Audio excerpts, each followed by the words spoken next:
तो आइए बच्चों शुरू करते हैं साइंस की हमारी second unit which is acid base and salt. इस चैप्टर को बच्चों बहुत अच्छे से पढ़ना है क्योंकि इस चैप्टर से आते हैं बोर्ड एग्जाम में बहुत सारे क्वेश्चंस। कुछ क्वेश्चंस बहुत डायरेक्ट होते हैं तो कुछ क्वेश्चंस होते हैं बहुत ट्रिकी, और मेरी कोशिश यही है कि इस लेक्चर के बाद आपको वो ट्रिकी क्वेश्चंस ट्रिकी नहीं बहुत आसान लगेंगे। बस आपका काम है लेक्चर को ध्यान से सुनना और जहां पर मन करे वहां पर कॉपी में नोट कर लेना, कंजूसी नहीं करनी है, लेक्चर को ध्यान से सुनना है। तो बच्चों ये हूं मैं, मेरा नाम है सिद्धार्थ। चलिए क्लास को शुरू करते हैं। तो बिना किसी देरी के सीधे डायरेक्ट टॉपिक पर आते हैं बच्चों, क्योंकि चैप्टर का नाम एसिड बेस एंड सॉल्ट है। ये चैप्टर 3 हिस्सों में बांटा गया है जो कि नाम भी बोल रहा है। तो शुरू बच्चों हम यहां से करते हैं कि एसिड क्या होता है। सुना बहुत बार है, छोटी क्लासेस से सुनते आ रहे हैं, acid acid acid. What is an acid? तो बच्चों एसिड का अप्रोच वैसे तो बहुत ज्यादा होता है, लेकिन 10th क्लास के लिए बोर्ड एग्जाम के लिए जो चीज सफिशिएंट है हम उसकी बात करेंगे। ध्यान से सुनिएगा। एसिड वो केमिकल सब्सटेंस होता है जिसको अगर पानी में डाल दिया जाए, यानी उसका अगर एक्वस स्टेट तैयार कर लिया जाए, तो वो आपको H+ रिलीज करके देता है। एसिड वो होता है वो सब्सटेंस जो आपको हाइड्रोजन आयन मतलब H+ आयन पानी के अंदर रिलीज करके देता है, उसे एसिड कहते हैं। बच्चों ये कॉन्सेप्ट अरीनियस का है। अरीनियस कॉन्सेप्ट यही बताता है कि acid is proton donor. H+ को बच्चों प्रोटॉन बोलते हैं। तो जो केमिकल सब्सटेंस एक्वस स्टेट में प्रोटॉन रिलीज करता हो, H+ रिलीज करता हो, या हाइड्रोजन आयन आप उसको इंग्लिश में बोल सकते हैं, उसे एसिड कहते हैं। ठीक है। अब इस चैप्टर को पढ़ने के लिए एसिड के बारे में कुछ और चीजें जाननी जरूरी हैं। जैसे आपको ध्यान रखना है, एसिड ब्लू लिटमस को रेड करता है। ब्लू लिटमस को जो रेड कर दे वो एसिड होता है। एसिड टेस्ट में खट्टा होता है, चटकारे लगते हैं, मतलब जिसको खाने से आपको चटकारे लगते हैं, खट्टा लगता है, वो एसिड है। टोमेटो, इमली, ऑरेंज, लेमन, ये जो आप फेमस सोर सब्सटेंसेस जानते हो, इन सब में एसिड है बच्चे। ठीक है। एसिड इलेक्ट्रिसिटी कंडक्ट करता है क्योंकि ये अपने अंदर आयन रिलीज करता है, पानी में जाने के बाद अपने अंदर से आयन रिलीज करता है, तो ध्यान रखना है ये करंट भी पास करता है। चौथी बात जो आपको ध्यान रखनी है, ये बेस के इफेक्ट को न्यूट्रलाइज करता है। बेस क्या होता है अभी पढ़ेंगे।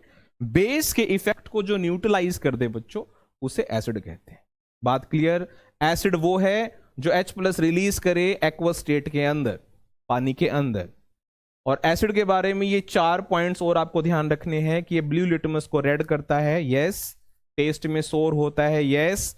करंट पास करता है, यस। और बेस के इफेक्ट को न्यूट्रलाइज करता है, यस। इसको हम क्लासिकल कॉन्सेप्ट कहते हैं। आपको यह ध्यान रखने की जरूरत नहीं है कि क्लासिकल कॉन्सेप्ट कब लिखना होता है, अरीनियस कॉन्सेप्ट कब लिखना होता है। आपको ये बातें जो बताई हैं वो ध्यान में रखनी है। बात क्लियर? एसिड क्लियर है। आगे बढ़ते हैं। तो बच्चों हमारे पास 2 तरह के एसिड्स होते हैं, स्ट्रॉन्ग एसिड्स और वीक एसिड्स। ठीक बात है। एसिड को पानी में डाला, वो पानी में गया और अपने अंदर से H+ निकाले, मतलब आयनाइज हुआ। आयनाइज होकर जो एसिड कंप्लीटली आयनाइजेशन शो करे, मतलब सब कुछ आयंस में बिखर जाए, ऐसा एसिड स्ट्रॉन्ग एसिड होता है। वीक एसिड भी H+ रिलीज करता है, लेकिन वो कंप्लीटली आयनाइज नहीं होता। तो जो एसिड्स कंप्लीटली आयनाइज होते हैं, H+ देते हैं, उसे स्ट्रॉन्ग एसिड बोलते हैं। वीक एसिड्स वो हैं जो H+ तो देते हैं, लेकिन उनका आयनाइजेशन कंप्लीट नहीं होता, इनकंप्लीट आयनाइज होते हैं, उन्हें वीक एसिड्स कहते हैं। अब आपका काम है चैप्टर में इन एसिड्स को याद रखना, नाम के साथ और फॉर्मूले के साथ, जो मैं अभी आपको बताऊंगा। ध्यान से देखना। स्ट्रॉन्ग एसिड्स में आपको बच्चों ये 3 एग्जाम्पल करने हैं, कोई ऑप्शन नहीं है, पढ़ना ही पढ़ना है। हाइड्रोक्लोरिक एसिड, जिसे बच्चों हम HCl कहते हैं, सुना ही होगा, कोई बड़ी चीज नहीं है। सल्फ्यूरिक एसिड जिसे हम H2SO4 कहते हैं, और नाइट्रिक एसिड जिसे हम HNO3 कहते हैं, ये स्ट्रॉन्ग एसिड्स हैं। ठीक है, ये स्ट्रॉन्ग एसिड्स कहलाते हैं। अब आते हैं आगे वीक एसिड्स पे। तो जो वीक एसिड्स आपको ध्यान रखने हैं वो है एसिटिक एसिड, जिसको बोलते हैं CH3COOH, acetic acid. Formic acid जिसे बोलते हैं HCOOH, और कार्बोनिक एसिड जिसे बोलते हैं H2CO3। सोडा वाटर सुना आपने, सोडा वाटर, उसमें कार्बोनिक एसिड ही होता है बच्चों। समझ में आ गई मेरी बात? ये आपको वीक एसिड्स ध्यान रखने हैं और ये आपको स्ट्रॉन्ग एसिड ध्यान रखने हैं। कहां पर कौन सा एसिड होता है ये चैप्टर में धीरे धीरे बातें हो जाएंगी। फिलहाल चैप्टर की स्टार्टिंग में आपको पता हो एसिड क्या होता है। ठीक बात। स्ट्रॉन्ग एसिड और वीक एसिड में क्या अंतर है, और उनके वो तीन एग्जाम्पल आपको दिमाग में रखने ही रखने, कोई भी चॉइस नहीं है, करना पड़ेगा। ठीक है, चलो आगे बढ़ते हैं। अब बात आती है बेस की। जैसे एसिड पानी में जाने के बाद H+ रिलीज करता है, वैसे बेस पानी में जाने के बाद OH- रिलीज करता है। यानी एसिड वो है जो अपने अंदर से H+ निकालता है, और बेस वो है जो अपने में से OH- निकालता है।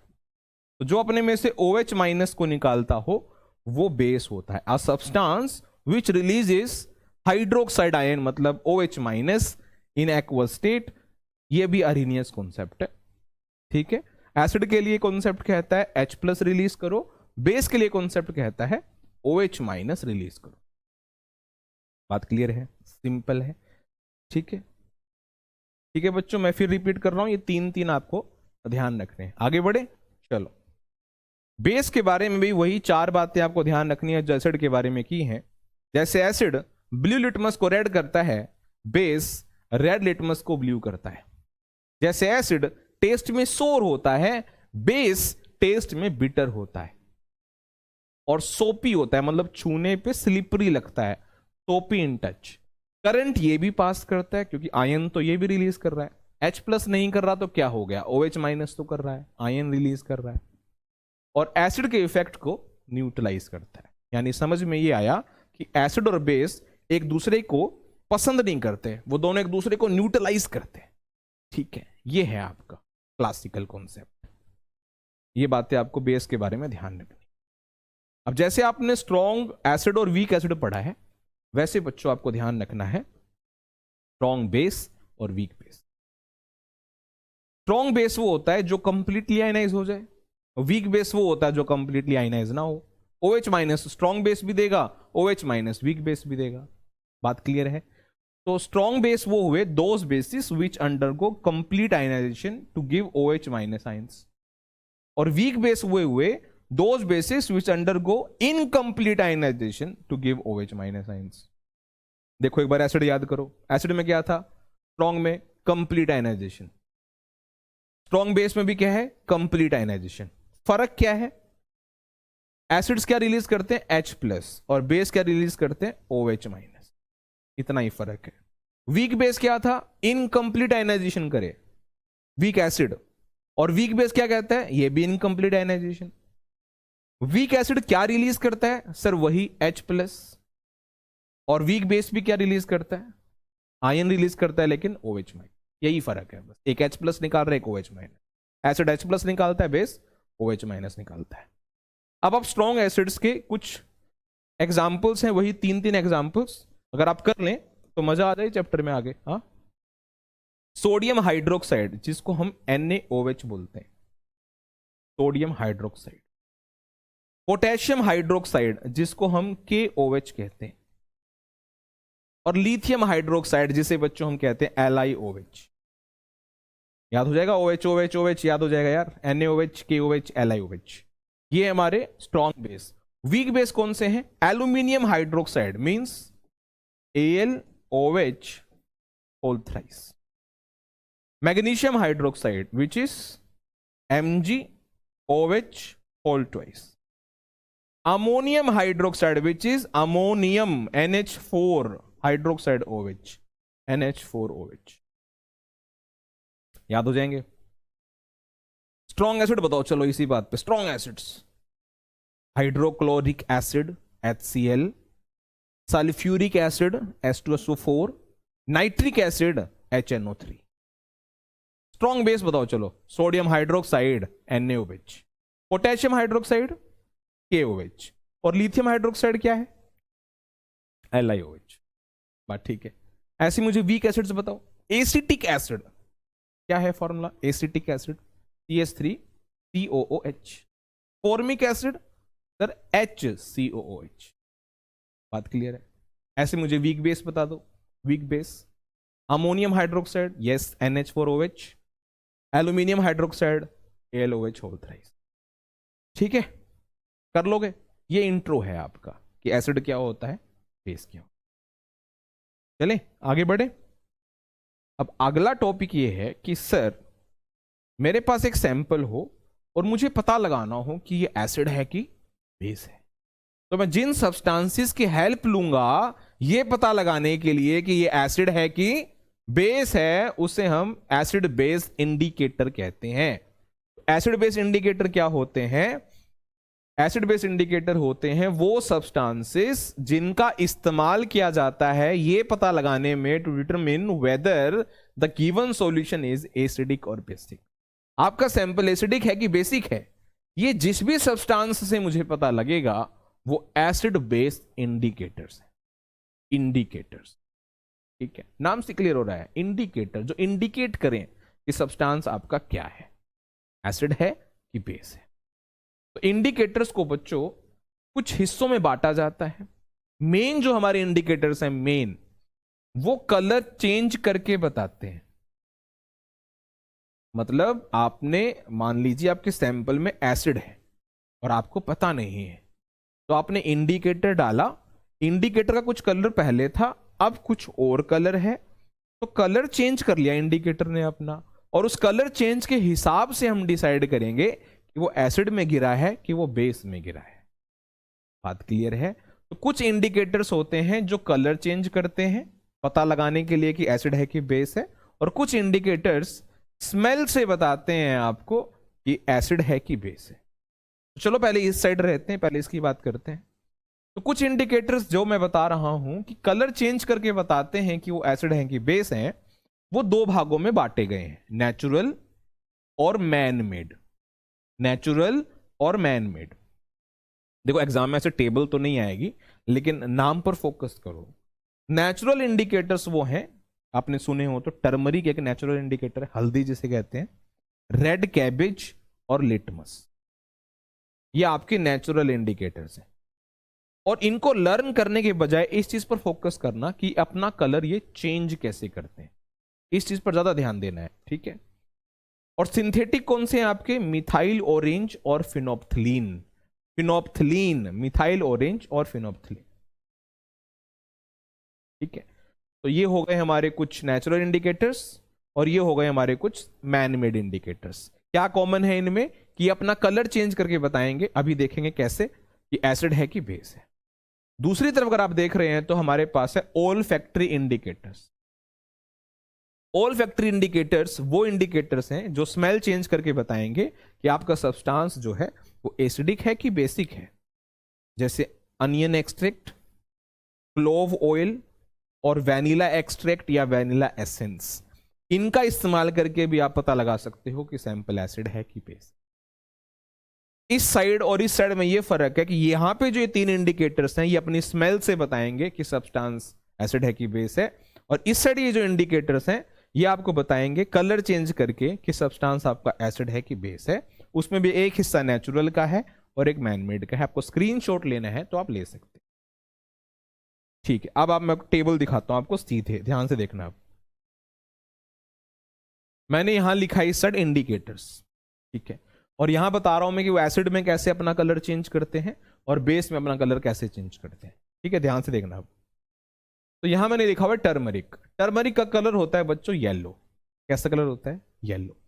एसिड में डालने के बाद वो अपना कलर चेंज नहीं करता, येलो ही रखता है।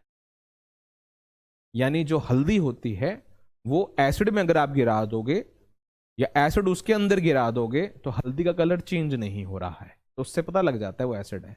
और बेस में वो रेड हो जाता है, डार्क हो जाता है हल्दी बेस के अंदर। ठीक है, समझ में आ गई मेरी बात। फिर आगे है red cabbage. Red cabbage purple colour का होता है, नाम में रेड कैबेज है, ये पर्पल कलर का होता है और ये एसिड के अंदर रेड हो जाता है।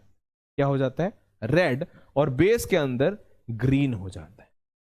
ये जो रेड कैबेज है ये थोड़ा सा स्पेशल है, ध्यान रखना। ये एसिड के अंदर रेड हो जाता है, एसिड के अंदर रेड हो जाता है और बेस के अंदर ग्रीन। याद हो जाएगा। देखो यहां ट्रिक बताने की तो जरूरत मेरे को है नहीं, आप एक रीडिंग लोगे ये हो जाएगा। ठीक है, आगे बात करते हैं। फिर है लिटमस, देख पा रहे हैं ना आप? ठीक है, ये है लिटमस। लिटमस का कलर होता है पर्पल, एसिड में वो रेड हो जाता है और बेस में वो ब्लू हो जाता है। लिटमस का कलर एसिड्स में जाके लाल हो जाता है, ठीक है, अभी पीछे भी पढ़ रहे थे, और बेस में जाके लिटमस का कलर नीला हो जाता है, ब्लू हो जाता है। ठीक, अब आगे आता है मिथाइल ऑरेंज। नाम से क्लियर है, ये ऑरेंज कलर का होता है, एसिड्स में डार्क हो जाता है और बेस में हल्का हो जाता है।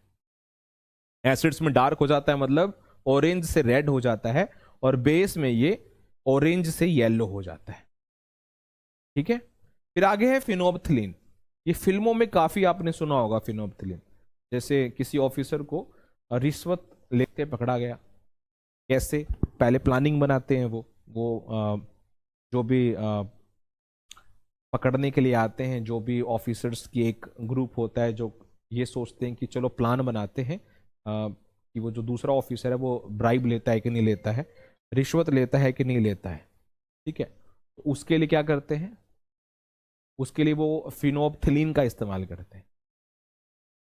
तो फिनोप्थिलीन का अगर पाउडर वो छिड़क देते हैं नोट के ऊपर, और अगर आप उस नोट को पकड़ लें, वो अफसर अगर उस नोट को पकड़ता है, हाथ में पकड़ता है, तो फिनोप्थिलीन उसके हाथ में लग गया। फिर उस फिनोप्थिलीन को वो साबुन के सॉल्यूशन होता है, साबुन का सॉल्यूशन बेस जिसको बोलते हैं, साबुन का सॉल्यूशन बेस होता है, उसमें हाथ डूबा होता है और वो पिंक कलर आ जाता है। तो पता लग जाता है इसने वही नोट उठाए थे जिसमें फिनोप्थिलीन लगा था।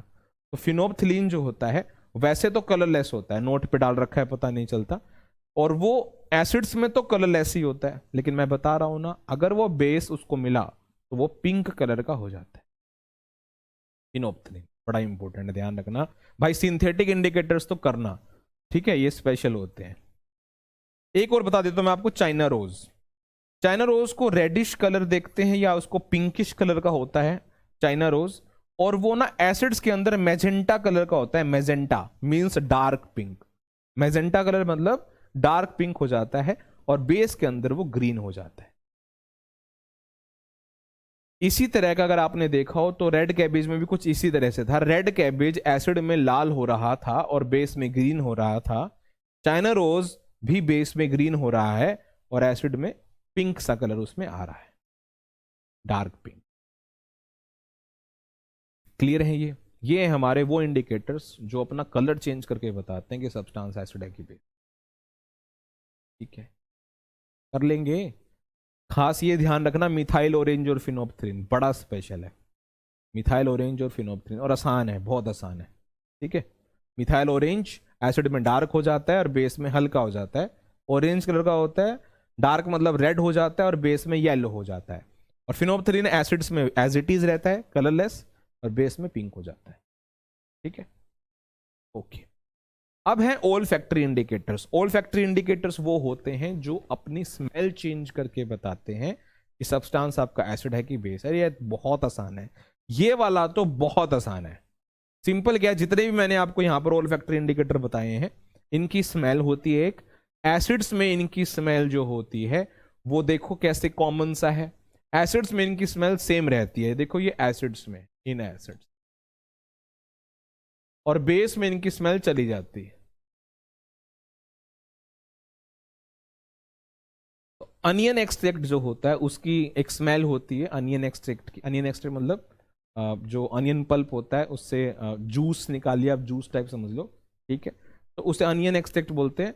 अनियन एक्सट्रैक्ट की एक स्मेल है जो एसिड्स में सेम रहती है, लेकिन बेस में उसकी स्मेल चली जाती है। क्लोव ऑयल, ठीक है, क्लोव आपने देख रखा होगा, लौंग जिसको बोलते हैं, इसकी भी एक स्मेल होती है। एसिड्स में इनकी स्मेल एज इट इज रहती है और बेस में इनकी स्मेल चली जाती है। And same happens to vanilla extract, they have some smell, characteristic smell, that smell remain as it is. अगर एसिड में है, बेस में वो स्मेल चली जाती है। बोलो, कर लेंगे, हो जाएगा। Olfactory indicator, indicator is very very special. काफी बच्चे ध्यान नहीं देते, एग्जाम में क्वेश्चन आते हैं और फिर वो अटक जाते हैं।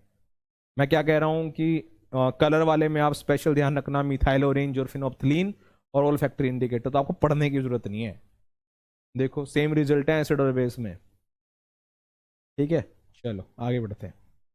फिर आगे आता है बच्चों एसिड्स और बेस की केमिकल प्रॉपर्टीज, और यहां से चैप्टर शुरू होता है रिएक्शन के हिसाब से। तो ये थोड़ा ध्यान से करना, ठीक है, ध्यान से करना बच्चे।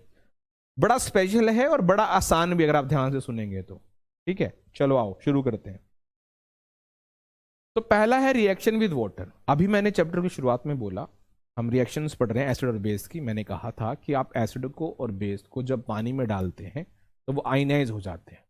एसिड आयनाइज होकर H+ देता है और बेस आयनाइज होकर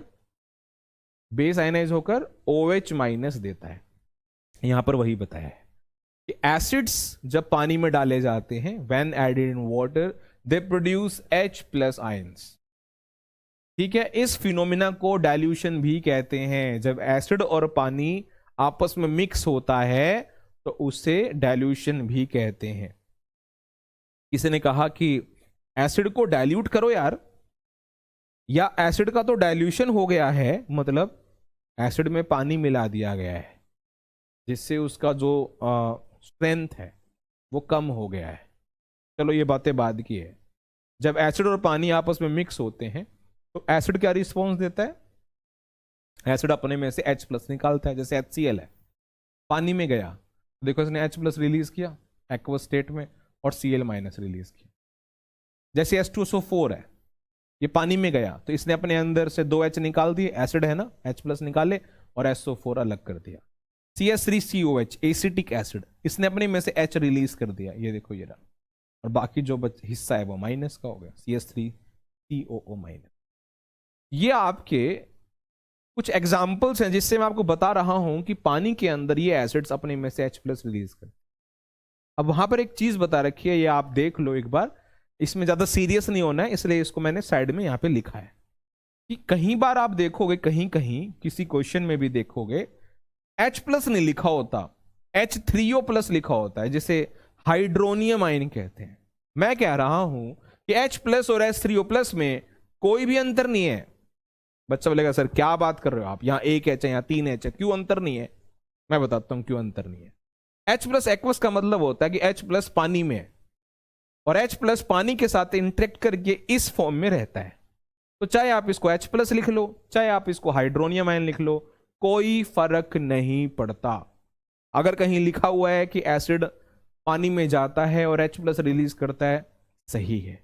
कहीं लिखा हुआ है कि एसिड पानी में जाता है और H3O+ रिलीज करता है, तो सही है।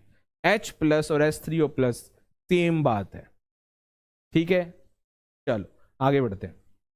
एक बात नोट करने की यह है कि एसिड्स कभी भी अपने ड्राई फेज में, गैसियस फेज में आयन रिलीज नहीं करेंगे। वो आयन तभी रिलीज करेंगे जब कौन सा स्टेट होगा? Aqueous state. मतलब मान लो किसने एसिड ले लिया HCl और वो गैस है, एक्वस नहीं है, पानी में नहीं है, गैस है, तो उसमें कोई आयन नहीं बनेगा।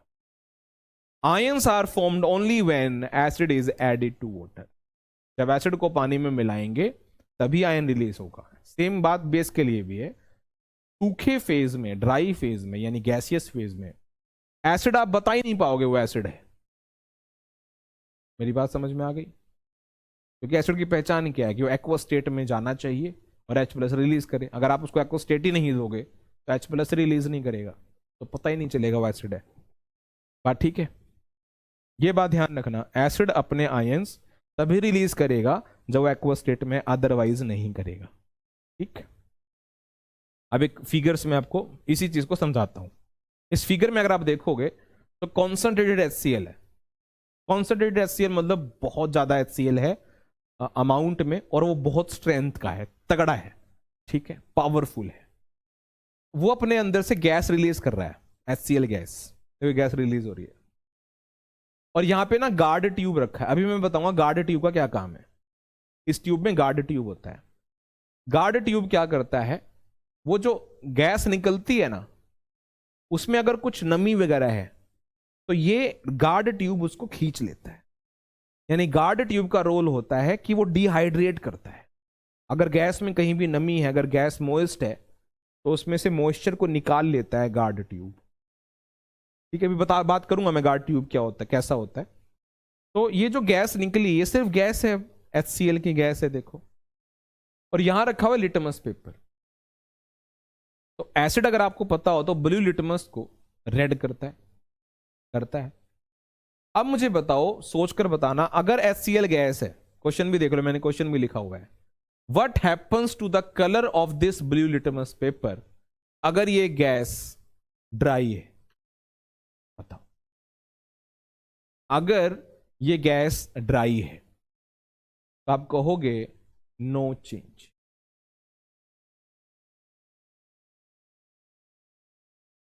कोई भी चेंज नहीं होगा। अगर आपकी गैस ड्राई है, ऊपर सिर्फ लिटमस पेपर है, वो भी सूखा है, ड्राई है, तो एसिड को एक्वस स्टेट मिला ही नहीं, तो एसिड अपना बिहेवियर शो करेगा क्या ड्राई फेज में? नहीं करेगा ना। तो फिर लिटमस में भी कलर कोई भी चेंज नहीं होगा।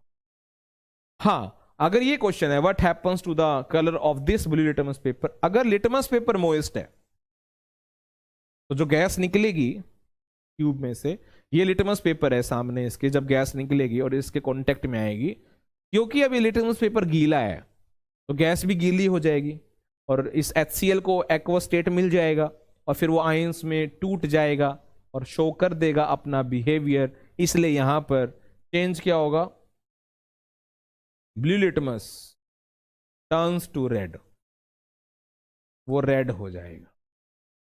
मेरी बात समझ में आई? ऊपर वाले क्वेश्चन में ब्लू लिटमस रेड नहीं हुआ और इस वाले क्वेश्चन में ब्लू लिटमस रेड हो गया, क्योंकि एक्वस स्टेट जरूरी है, या तो गैस गीली हो या लिटमस पेपर गीला हो। दोनों में से अगर एक भी चीज गीली है तो फाइनली गैस गीली ही होगी, और अगर गीली हो गई HCl तो फिर वो आयन रिलीज करेगा। ठीक है, अब मुझे बताओ इसका क्या रोल है, गार्ड ट्यूब का भी बताया ना मैंने। गार्ड ट्यूब का क्या रोल है बच्चों, बताओ। गार्ड ट्यूब का रोल है कि मॉइस्चर को क्या करना, एब्जॉर्ब करना। गार्ड ट्यूब का रोल है कि वो काम करता है डिहाइड्रेटिंग एजेंट का। बात क्लियर है बच्चों? यहां से भी सवाल आया हुआ है, ध्यान से करना। ज्यादातर बच्चे नहीं पढ़ते हैं इसको, नहीं पढ़ाया जाता भी है, ठीक है, ध्यान रखना।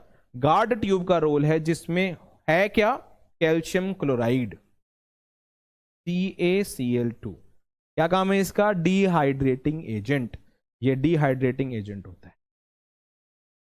ठीक है, चलो स्क्रीनशॉट लेना है इसका, स्क्रीनशॉट ले लो, ये बहुत ही इंपॉर्टेंट है। ठीक है भाई, क्या समझ में आया इस यहां तक अभी इस टॉपिक में, कि एसिड्स अपना H+ रिलीज करते हैं सर, लेकिन अगर आपने उसको ड्राई फेज दिया, एक्वस फेज नहीं दिया, तो फिर एसिड अपना बिहेवियर शो नहीं करते। ठीक है,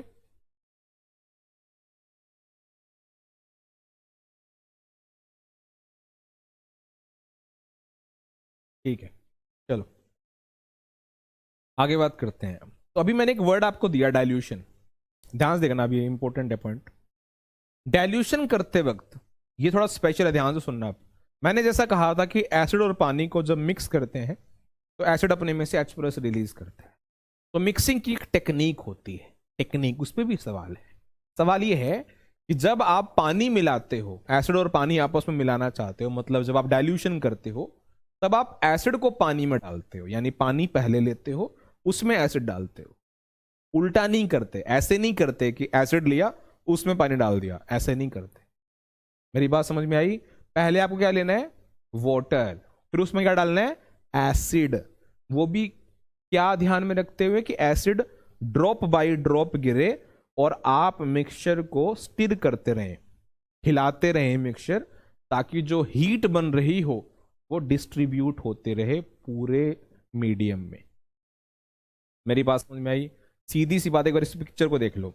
इस पिक्चर में मैंने पानी रखा हुआ है ठंडा, कूल वाटर, इसके अंदर एसिड गिराया कॉन्सेंट्रेटेड, मतलब प्योर पावरफुल एसिड मैंने इसमें गिराया, ठीक है।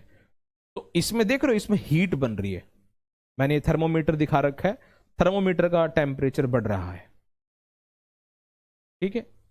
और ये टेम्परेचर कंट्रोल में रहे इसलिए इस मिक्सचर को बीच बीच में स्टिर करते रहते हैं continuously.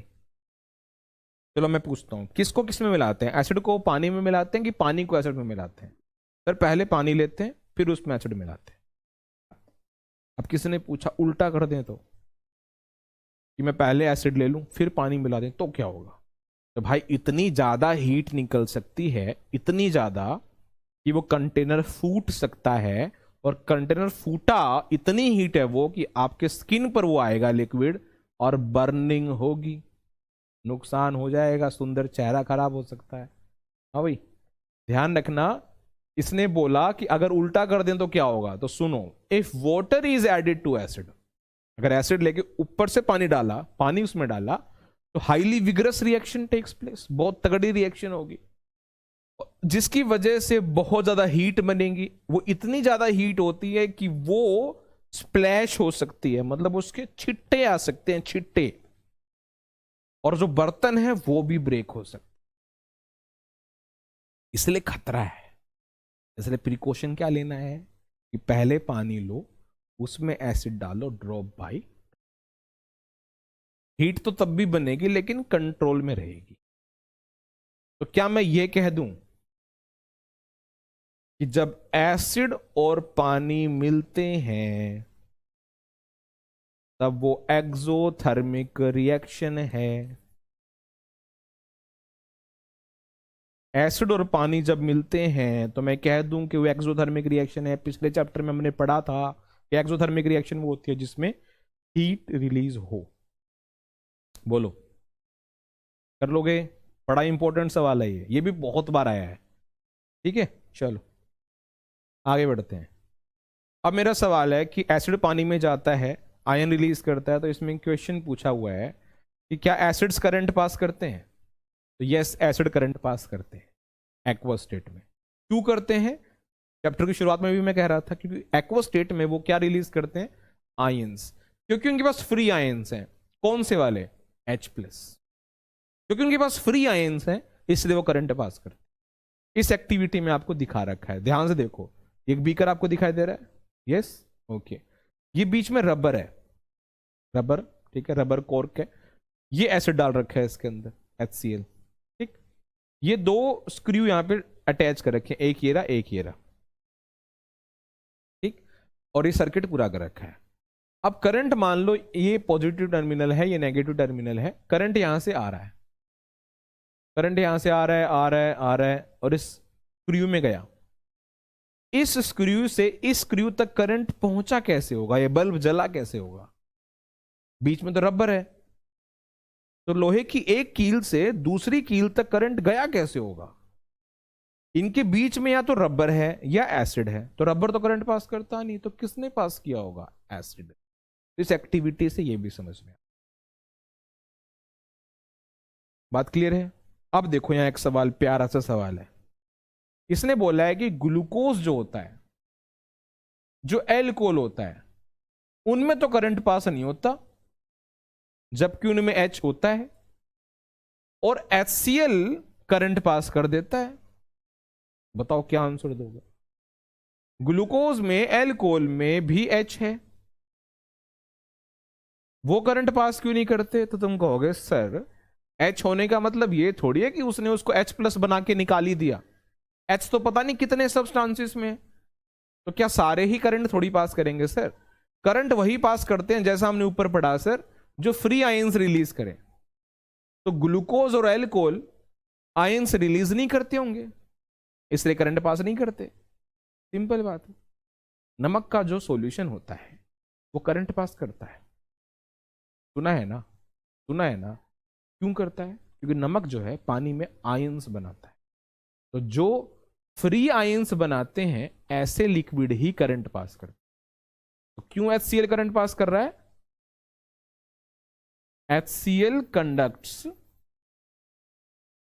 Electricity in aqueous state due to formation of free ions, क्योंकि वो फ्री आयंस बनाता है, उसके पास होते हैं। लेकिन ये जो ग्लूकोज है और ये जो एल्कोहल है, इनके पास फ्री आयंस नहीं होते, do not have any ions, इसलिए करंट पास नहीं करते। बात क्लियर? इसलिए करंट पास नहीं करते। ठीक है, और देखते हैं ये बात किसको समझ में आती है। मैंने बोला HCl करंट पास करता है, बोला ना, लेकिन यही HCl अगर गैस में हो तो क्या करंट पास करेगा? मेरा सवाल है, क्या HCl गैस फॉर्म में भी करंट पास करेगा? तो आप क्या बोलेंगे? नहीं सर, गैस में तो आयन बनेगा ही नहीं। अभी तो पढ़ा है सर, एक्वस स्टेट होना चाहिए, तभी HCl या कोई और एसिड करंट पास कर सकता है, क्योंकि उसी सिचुएशन में वो H+ रिलीज करता है। और सेम बात बेस के लिए भी है। ठीक है, आओ आगे बढ़े। अब जैसे एसिड्स पानी में जाते हैं तो क्या रिलीज करते हैं? H+। तो बेस पानी में जाएंगे तो क्या रिलीज करेंगे? OH-। जैसे NaOH है, पानी में डाला Na+ और OH-, KOH पानी में डाला K+ और OH-, CaOH होल ट्वाइस पानी में डाला Ca+2 2OH-, NH4OH पानी में डाला NH4+ OH-। बोलो बच्चे, क्लियर है? ये बात भी क्लियर है? ये देखो, bases do not show their behaviour in dry और gaseous phase, just like acids, base भी गैसियस फेज में करंट पास या आयन रिलीज नहीं करते, उनको भी एक्वस स्टेट चाहिए। पढ़ लो ये भी, देखो क्लियर है बात? एसिड्स की तरह ही, like acids bases should be added to water, not water into base. तो जब बेस और पानी को आपस में मिक्स करना है तो सेम जैसे एसिड में करते थे ना, कि पहले पानी लेना है और फिर उसमें एसिड या बेस मिलाना है। ठीक है, पहले पानी लेना है फिर उसमें एसिड या बेस मिलाना है। ठीक बात?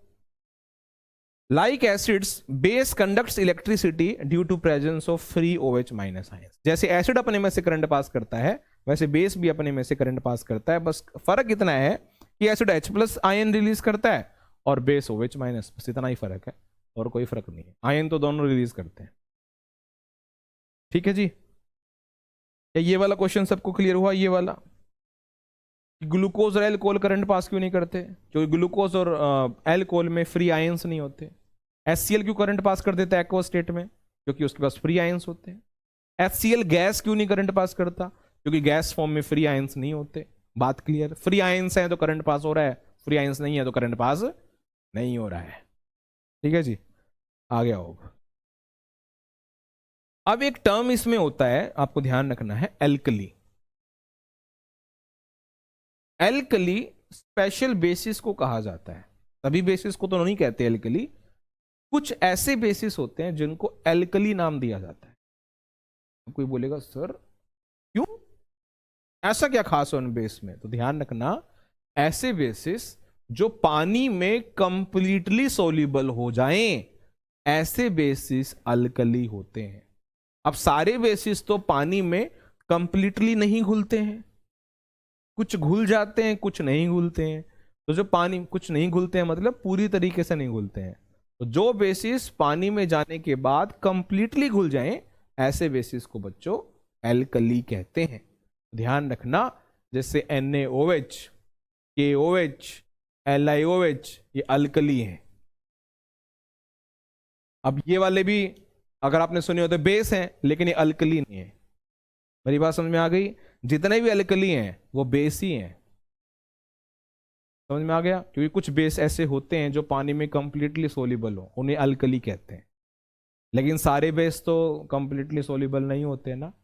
तो क्या ये बात क्लियर है कि सभी के सभी अल्कली बेस हैं, लेकिन सभी के सभी बेस अल्कली नहीं बन सकते। ठीक है, चलो ये है हमारी first reaction, reaction with water.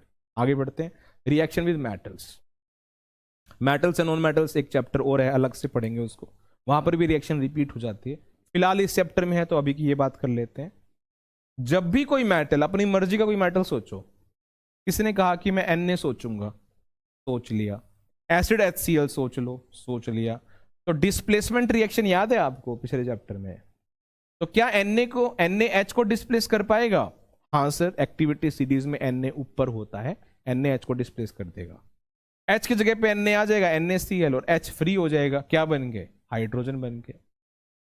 तो क्या आपको समझ में आया कि जब भी कोई एसिड मेटल के साथ रिएक्ट करेगा तो वो आपको सोल्ट और हाइड्रोजन गैस बना के देगा। जब भी कोई मेटल किसी भी एसिड से रिएक्ट करेगा तो डिस्प्लेसमेंट करके, देख रहे हो, हाइड्रोजन रिलीज हो जाएगा। जैसे ये वाली रिएक्शन देखो, Zn + H2SO4, तो Zn ने H को डिस्प्लेस कर दिया, तो H की जगह पे खुद आ गया और H फ्री हो गया, क्या बन के? हाइड्रोजन बन के। तो ये वाला पोर्शन किसका है? सोल्ट का। और ये पोर्शन किसका है? हाइड्रोजन का, हाइड्रोजन गैस। तो जब भी कोई मेटल एसिड से रिएक्ट करता है तो डिस्प्लेसमेंट रिएक्शन होती है और तब सोल्ट और हाइड्रोजन गैस बनता है। ये होती है एसिड की रिएक्शन मेटल के। ठीक है, आसान है। चलो देखो, अब इसमें आपको समझाया हुआ है जो रिएक्शन मैंने आपको बताई है अभी, कि यहां इस ट्यूब को अगर आप देखोगे तो इस ट्यूब के अंदर मैंने एसिड रखा हुआ है, सल्फ्यूरिक एसिड, दिख रहा है? ठीक है, और इसके अंदर मैंने डाल दिए जिंक। ये वाली रिएक्शन, जिंक मैंने डाल दिया किसमें? H2SO4 ने। तो जिंक ने H को क्या कर देना है? डिस्प्लेस, और H फ्री होके क्या बन जाएगा? हाइड्रोजन। देखो ध्यान से, तो ये जो हाइड्रोजन निकलेगी यहां से ऊपर जाएगी गैस, तो मैंने इसको पैसेज दे दिया रास्ता, इस ट्यूब से होती हुई टॉप सॉल्यूशन में आएगी। यहां पे इसके बबल्स बन लेंगे, क्योंकि गैस है तो बबल्स बनाना शुरू करेगी, बबल्स बनेंगे और गैस ऊपर की तरफ जाएगी। अब ये कंफर्म करने के लिए कि ये गैस हाइड्रोजन ही है, देखो गैस पे लिखा तो आएगा नहीं हाइड्रोजन हाइड्रोजन हाइड्रोजन, है ना? मुझे पता लगाना है ये हाइड्रोजन है कि नहीं। तो हम क्या करेंगे? बर्निंग कैंडल लेके जाएंगे, या बर्निंग मैस्टिक, जली हुई कैंडल या जली हुई माचिस की तीली हम लेके जाएंगे, और पॉप साउंड के साथ बर्न होगा, आवाज आएगी एक। ठीक है, पॉप साउंड, जैसे आप सॉफ्ट ड्रिंक के ढक्कन खोलते हैं एक आवाज आती है, उसे पॉप साउंड बोलते हैं। तो एक पॉप साउंड रिलीज होगी, जिससे पता लग जाएगा अरे ये तो हाइड्रोजन है भाई। ठीक है क्या? यहां ये लिख रखा है, देखो, when burning candle or burning mastic is brought near the mouth of the test tube, जिसमें हाइड्रोजन गैस है, containing hydrogen gas, then mastic और candle burns with pop sound, pop sound के साथ जलती है। बात ठीक है? तो अगर कोई आपसे पूछे कि how can you test whether the gas is hydrogen और नॉट, आप क्या जवाब दे पाओगे कि मैं पता लगा लूंगा सर वो गैस हाइड्रोजन है कि नहीं? कैसे पता लगाओगे? आवाज आ रही होगी हाइड्रोजन हाइड्रोजन हाइड्रोजन, या दिखाई दे रहा होगा हाइड्रोजन लिखा हुआ? नो सर, मैं जिस भी गैस पे मुझे डाउट होगा कि हाइड्रोजन है कि नहीं, मैं वहां बर्निंग कैंडल या बर्निंग मैस्टिक लेके जाऊंगा, और अगर वो पॉप साउंड के साथ जल रही होगी, पॉप साउंड आएगा तो मैं कह दूंगा कि सर वो हाइड्रोजन। ठीक है, सिंपल है, क्लियर है ना? यहां पर क्या दर्शाया जा रहा है? जो गैस निकली है हाइड्रोजन गैस, वो बर्निंग कैंडल के कांटेक्ट में जब आएगी तो बर्निंग कैंडल पॉप साउंड बनाएगा, पॉप साउंड रिलीज करेगा। ठीक, चलो आगे बढ़ते हैं। अब एक सवाल है, यहां ध्यान से देखना, बड़ा स्पेशल। अभी हमने कहा कि जब भी मेटल एसिड से रिएक्ट करता है तो सोल्ट बनता है, क्योंकि जो मेटल होता है वो H को डिस्प्लेस कर देता है, तो H फ्री हो जाता है हाइड्रोजन और ये सोल्ट बना लेता है, डिस्प्लेसमेंट रिएक्शन सिंपल। तो मैंने लिखा है कि most of the metals when react with nitric acid वो हाइड्रोजन नहीं बनाते। नाइट्रिक एसिड एक स्पेशल एसिड है जो कहता है कि देखो अगर आप मेरे साथ रिएक्ट करोगे मेटल तो मैं हाइड्रोजन नहीं बनाऊंगा। तो एसिड, ये ऐसा एसिड है जो मेटल्स के साथ हाइड्रोजन गैस नहीं बना रहा, मोस्ट ऑफ द मेटल्स के साथ नहीं बनाता। क्यों नहीं बनाता? बच्चा बोले क्या दिक्कत है सर? देखना Zn और HNO3 है, तो क्या ZnH को डिस्प्लेस नहीं कर सकता? कर सकता है। तो ZnH की जगह पर आएगा तो ये बनेगा ZnNO3 होल ट्वाइस। हाँ सर बनेगा। लेकिन सर ये क्या हुआ H2O और NO2? ये क्या कैसे बना? H2 कहां गया? हाइड्रोजन जो यहां से H निकला था वो कहां है? तो आपको ध्यान रखना है HNO3 एक क्या है? Strong oxidising agent. हाइड्रोजन निकला तो था लेकिन HNO3 की वजह से वो ऑक्सीडाइज हो गया और H2 अब H2 नहीं रहा, क्या बन गया? H2O। और HNO3 का खुद का क्या हुआ? वो NO2 बन गया। इसका कलर आप जानते हो, ये ब्राउन गैस होती। सेम आप कॉपर के साथ भी देख सकते हो।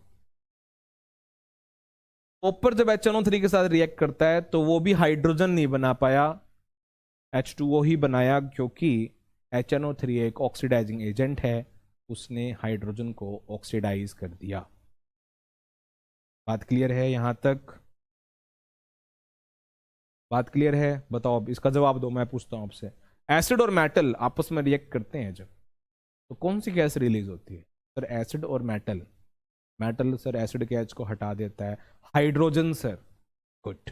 कैसे पता लगता हो गैस हाइड्रोजन है? अभी बताया sir, burning candle, burning match stick लेकर जाओ ट्यूब के पास, ट्यूब में है हाइड्रोजन गैस अगर, तो बर्न होगा पॉप साउंड के साथ। सर बहुत सिंपल है। ओके। कोई ऐसा एसिड भी है क्या जो मक्कारी करता है, धोखा देता है कि हम रिलीज नहीं करूंगा हाइड्रोजन? बहुत सारे मेटल्स ऐसे हैं जिनके साथ हम रिएक्ट नहीं करूंगा हाइड्रोजन बनाने के लिए, हम वाटर बना दूंगा, हाइड्रोजन नहीं बनाऊंगा। हाँ सर, उस एसिड का नाम है HNO3 नाइट्रिक एसिड। क्यों भाई, क्या दिक्कत है इसको? क्या रिएक्ट नहीं करता? सर रिएक्ट भी करता है, हाइड्रोजन भी बनाता है। तो फिर हाइड्रोजन क्यों दिखा क्यों नहीं? क्योंकि सर ये जो हाइड्रोजन होता है ना, वो HNO3 उसको ऑक्सीडाइज कर देता है, क्योंकि HNO3 ऑक्सीडाइजिंग एजेंट है। फिर हाइड्रोजन दिखता ही नहीं सर, वाटर दिखता है। Okay okay. अब एसिड की बात हो गई, अब बात करते हैं थोड़ी सी बेस की। जो बेस होते हैं वो मेटल्स के साथ जनरली रिएक्ट नहीं करते, लेकिन कुछ मेटल्स ऐसे हैं जो बेस के साथ रिएक्ट करते हैं। Most of the metals do not react with base, correct? Some metals react with alkali. Alkali special base अभी मैंने आपको बताया, उनके साथ रिएक्ट करके एसिड की तरह सोल्ट और हाइड्रोजन बनाते हैं। जैसे ये देखो, एल्यूमिनियम और जिंक याद कर लेना। जैसे एल्यूमिनियम मैंने NaOH में डाला तो कौन सी गैस रिलीज हुई? हाइड्रोजन। जिंक मैंने NaOH बेस में डाला तो कौन सी गैस रिलीज हुई? हाइड्रोजन। और ये सोल्ट आपको याद रखना है, ये आपको याद करना पड़ेगा, ये डिस्प्लेसमेंट वाले ट्रिक से नहीं होगा। Al और NaOH आपस में रिएक्ट करके ये सोल्ट बनाते हैं NaAlO2 सोडियम एल्यूमिनेट, और Zn और NaOH आपस में रिएक्ट करके बनाते हैं Na2ZnO2 सोडियम जिंकेट। याद कर लो बच्चे, एल्यूमिनेट और जिंकेट। करो नोट, स्क्रीनशॉट ले लो इसका।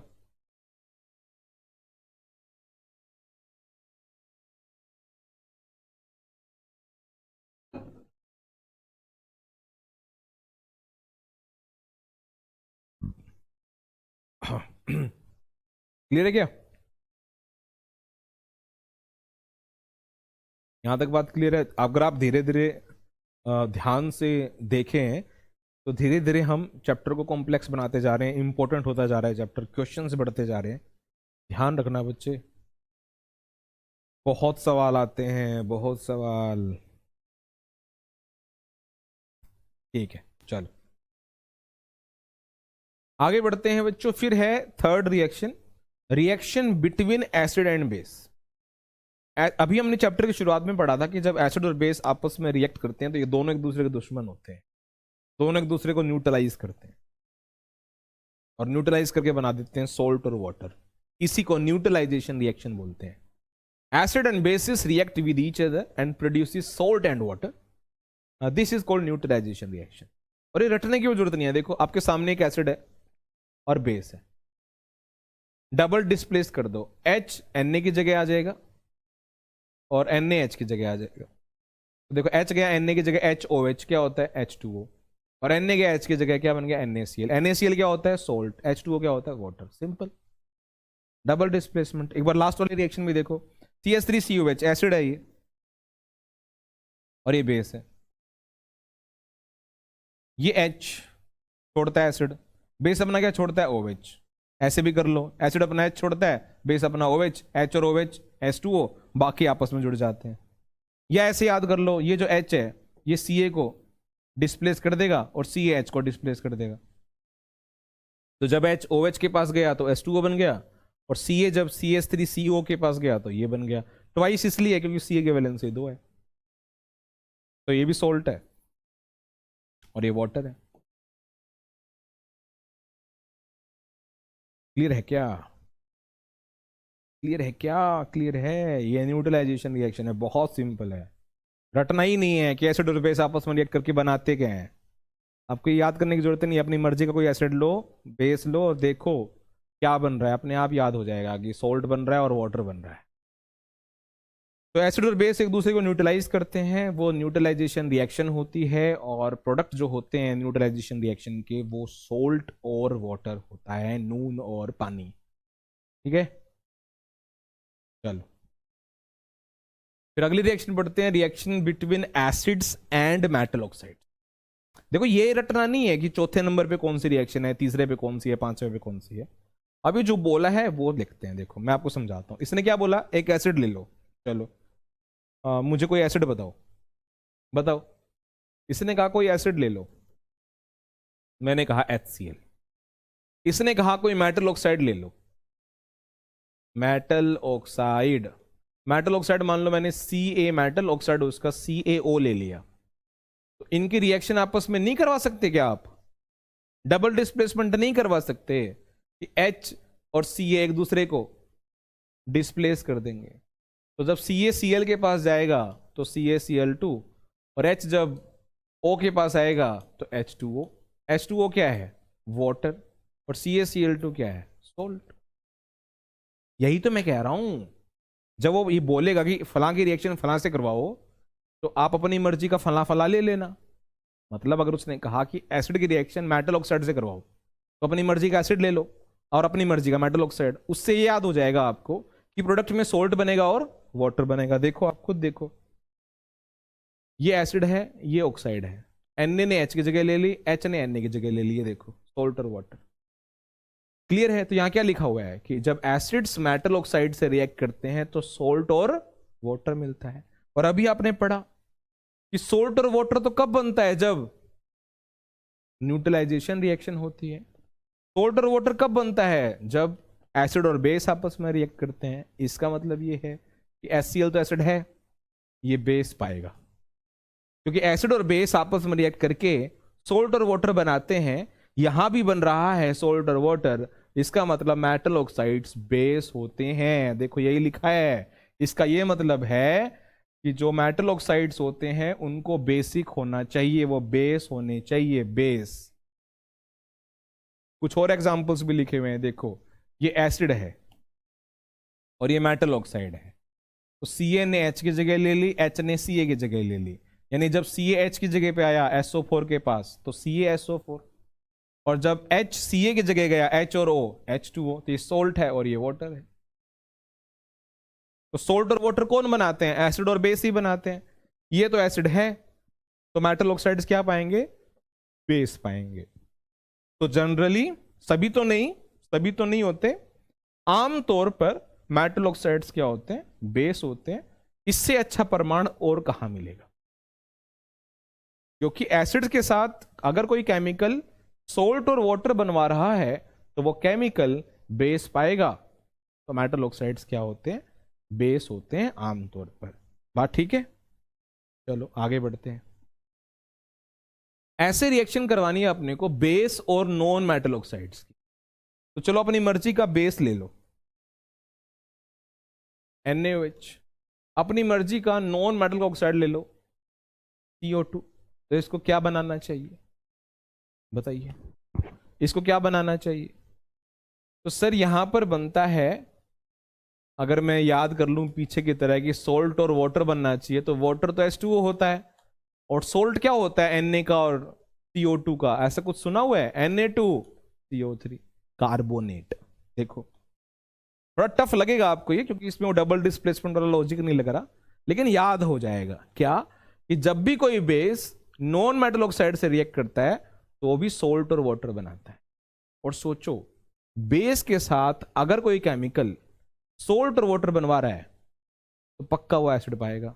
इसलिए हमने क्या लिखा है कि जो नॉन मेटल ऑक्साइड्स होते हैं वो एसिडिक होते हैं आमतौर। क्या होते हैं?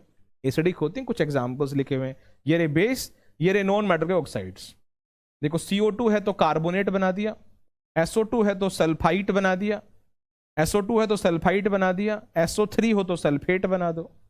अब इतना लेवल ऑफ रिएक्शन थोड़ी पढ़नी है अपने को, बस इस रिएक्शन से ये इंफॉर्मेशन निकालनी है कि नॉन मेटल ऑक्साइड्स एसिड होते हैं और पीछे पड़ा मेटल ऑक्साइड्स बेस होते।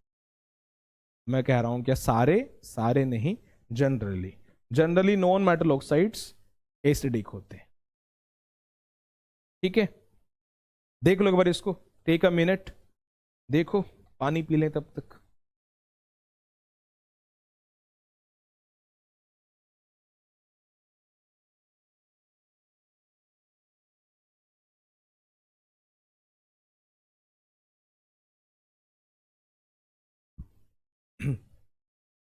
ठीक है, टफ लग रहा होगा, लेकिन मैं क्या कह रहा हूं, यहां से क्या गैदर करना है? अगर रिएक्शन किसी को समझ में नहीं आ रही है तो आ गई तो बहुत अच्छी बात है, नहीं आई तो क्या ध्यान रखना, यहां से क्या याद रखना है कि मेटल ऑक्साइड्स सर ने बेस बताए हैं और नॉन मेटल ऑक्साइड सर ने एसिड बताए हैं। सारे बताए हैं क्या? सारे नहीं बताए। सर ने कहा है जनरली मेटल ऑक्साइड्स बेस होते हैं और नॉन मेटल ऑक्साइड्स एसिडिक होते हैं। अब सुनो, कुछ ऑक्साइड्स ऐसे हैं जो एसिड भी हैं और बेस भी हैं, दोनों हैं। दोनों हैं, एसिड भी हैं बेस भी हैं। डिपेंड करता है सामने उनके कौन आया है। वो एसिड की तरह भी काम कर सकते हैं और बेस की तरह भी। आपने एम्फोटेरिक सुना है? एम्फोटेरिक ऑक्साइड्स, एम्फोटेरिक ऑक्साइड्स, कुछ ऑक्साइड्स एम्फोटेरिक होते हैं। एम्फोटेरिक ऑक्साइड्स मतलब वो ऑक्साइड्स जो एसिड की तरह भी काम करते हैं और बेस की तरह भी, जैसे Al2O3 है, ZnO है, H2O है, ये आपके एम्फोटेरिक ऑक्साइड्स हैं। और खासकर ये दोनों, एग्जाम में इससे भी सवाल आया है, खासकर ये दोनों आपको याद रखने हैं, Al2O3 और H2O, सॉरी ZnO, Al2O3 और ZnO, ये एम्फोटेरिक है। पेपर में आएगा साबित करो कि एम्फोटेरिक है, तो किसी को भी एम्फोटेरिक कैसे साबित करोगे? एक बार उसकी रिएक्शन एसिड के साथ करवा दो और एक बार उसकी रिएक्शन बेस के साथ करवा दो। अगर वो एसिड और बेस दोनों के साथ रिएक्ट करके सोल्ट और वाटर बना रहा होगा, मतलब न्यूट्रलाइजेशन कर रहा होगा, तब वो एम्फोटेरिक है। क्योंकि एसिड के साथ बेस है जो सोल्ट वाटर बना सकता है, और बेस के साथ एसिड है जो सोल्ट वाटर बनाता है। अगर ये दोनों काम कर पाया तो एम्फोटेरिक है। तो चलो साबित करते हैं कि Al2O3 एम्फोटेरिक है।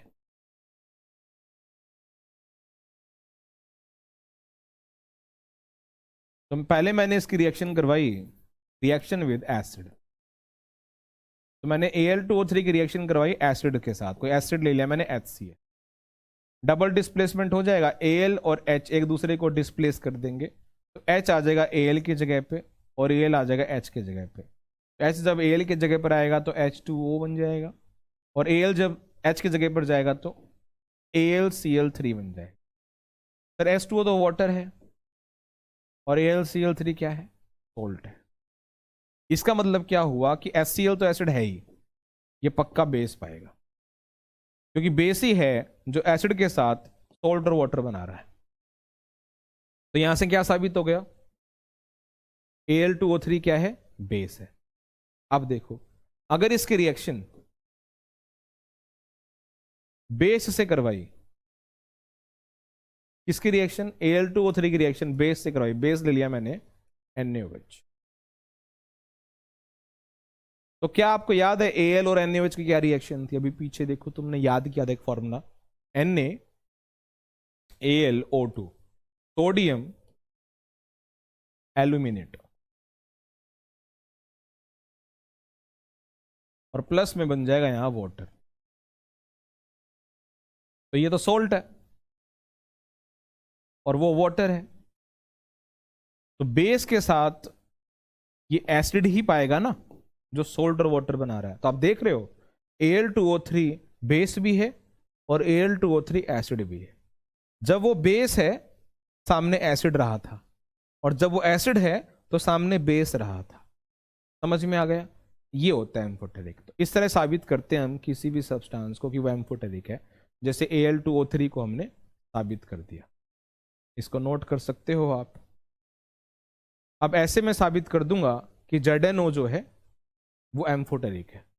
देखो कैसे साबित करेंगे, ध्यान से देखना। अब जो ZnO है मैं कह रहा हूं वो एम्फोटेरिक है।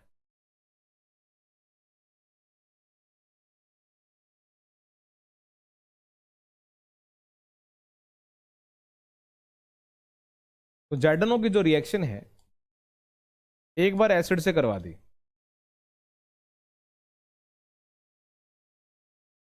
एसिड मान लो मैंने ले लिया HCl, और एक बार ZnO की रिएक्शन करवा दो बेस के साथ,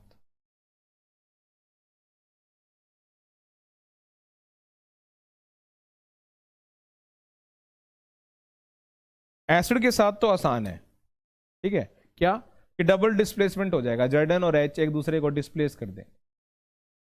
जब H Zn की जगह आएगा तो HOH2O बन जाएगा, और ZnCl के पास आएगा तो H की जगह पर आकर तो ZnCl2 बन जाएगा। ये वाटर है, ये सॉल्ट है, ये एसिड होता है। तो ये पक्का क्या पाएगा, जो सॉल्ट और वाटर बन रहा है ZnO क्या पाएगा, बेस पाएगा। अब ये वाली रिएक्शन देखो, ये वाली ZnO और NaOH।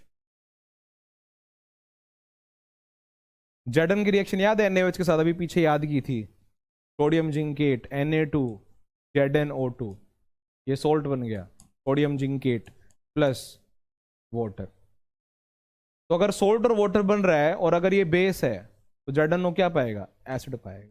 आप देख रहे हो ZnO बेस भी है और ZnO एसिड भी है, ZnO बेस भी है, ZnO एसिड भी है, डिपेंड करता है उसके सामने कौन है। अगर उसके सामने बेस आ गया तो ZnO एसिड बन जाएगा, और अगर उस सामने एसिड आ गया तो ZnO बेस बन जाएगा।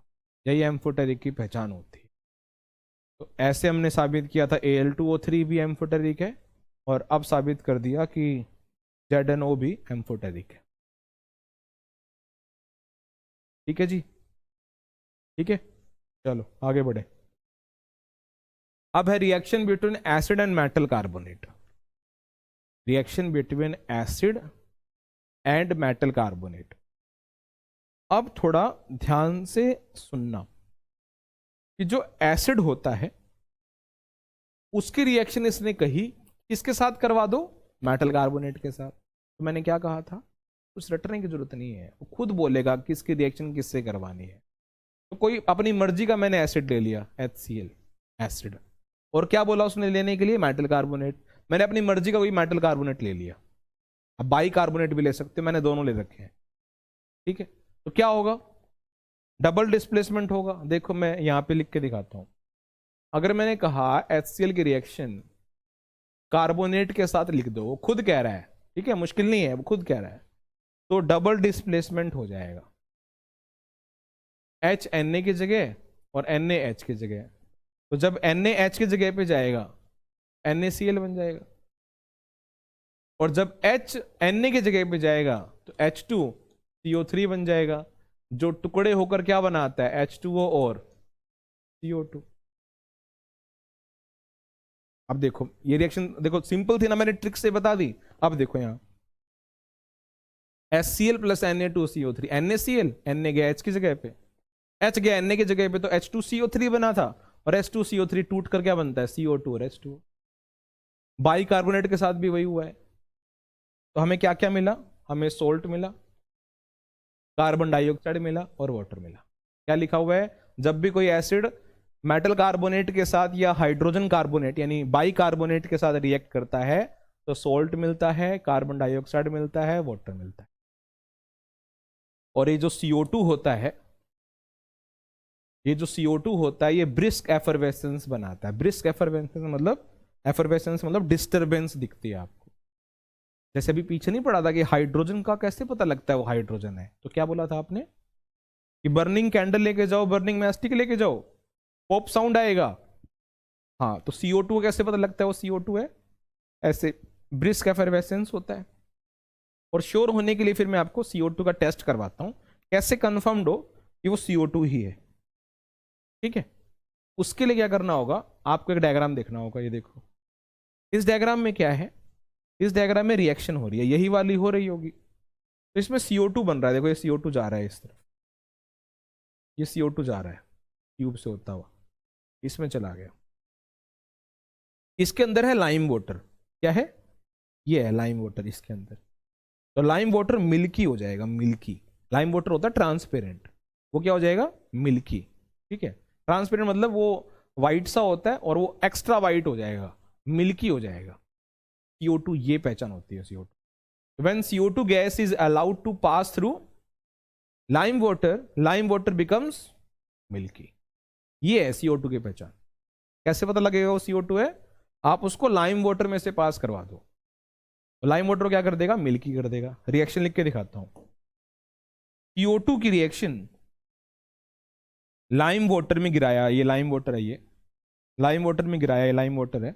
लाइम वाटर का फॉर्मूला मैंने पिछले यूनिट में बताया था आपको, स्लेक्ड लाइम को बोलते हैं, स्लेक्ड लाइम को ही लाइम वाटर बोलते हैं, COH होल ट्वाइस। तो इनकी रिएक्शन क्या मिलेगी, CaCO3 कैल्शियम कार्बोनेट। अरे अभी तो पढ़ाया है भाई, किसी भी बेस की रिएक्शन नॉन मेटल ऑक्साइड से करवाओगे, किसी भी बेस की रिएक्शन नॉन मेटल ऑक्साइड से करवाओगे, सोल्ट मिलेगा और वाटर मिलेगा। ये मिल्की है। कोई पूछे क्यों मिल्की हो गया, तो कह देना CaCO3 मिला है, लाइमस्टोन, इसलिए मिल्की हो गया। क्यों मिल्की हो गया, CO2 को लाइम वाटर में डाला तो क्यों मिल्की हो गया, तो कह देना क्योंकि CaCO3 बना है, इसलिए मिल्की हो गया। अब इसमें एक चीज और ध्यान रखनी है, अगर आपने CO2 बहुत ज्यादा पास करवा दिया लाइम वाटर में से, तो लाइम वाटर पहले मिल्की तो होगा, फिर वो ट्रांसपेरेंट हो जाएगा। रिएक्शन करते करते करते करते मिल्कीनेस चली जाएगी और वो ट्रांसपेरेंट हो जाएगा। देखो ये, अगर आपने देखो CO2 पास करवाया, व्हाइट हो गया। अगर आपने और CO2 पास करवाया इसमें से, तो अब ये देखो ऐसा हो जाएगा, colourless, transparent. If excess of CO2 is passed through lime water, then reaction proceeds further, और रिएक्शन होगी और फिर वो मिल्की के बाद कैसा दिखेगा, ट्रांसपेरेंट। रिएक्शन क्या है कि जब आपने CO2 लाइम वाटर में से पास करवाई थी, तब आपका सोल्ट मिला था और वाटर मिला था, इसको आपने मिल्की कहा था। अगर और CO2 पास करवा दी, और CO2 पास करवा दी, तो ये मिल्की नहीं रहेगा, क्या हो जाएगा, ट्रांसपेरेंट, कलरलेस। उसका फॉर्मूला होता है CaHCO3 bicarbonate whole twice. Calcium का कार्बोनेट है तो मिल्की, और बाइकार्बोनेट है तो ट्रांसपेरेंट। ये वो रिएक्शन हो गई बच्चों, ये वो रिएक्शन हो गई। आया समझ में। CO2 को अगर लाइम वाटर में से पास करवाओगे तो लाइम वाटर को मिल्की कर देगा, ठीक है। और अगर आपने CO2 एक्स्ट्रा पास करवाया, और ज्यादा पास करवाया, एक्सेस में पास करवाया, तो मिल्कीनेस धीरे धीरे खत्म हो जाएगी और finally solution will become transparent. What is the reaction involved sir, simple यार, CO2 को लाइम वाटर में डालो, मिल्की हो जाएगा, मतलब CaCO3 मिल जाएगा, और CaCO3 में से और CO2 पास करवाओगे इस मिक्सचर में से, तो वो बाइकार्बोनेट बन जाएगा, ट्रांसपेरेंट। ठीक है, चलो अब अगला टॉपिक है हमारा पीएच। पीएच बहुत इंपॉर्टेंट है यार, ऐसा तो मैंने पेपर कभी देखा नहीं 10th का जिसमें पीएच से क्वेश्चन नहीं पूछा गया। तो पीएच तो वेरी वेरी इंपॉर्टेंट। तो पीएच क्या होता है, ध्यान से सुनना। पीएच एक वैल्यू होती है 0, 1, 2, 3, 0 से लेकर 14 तक।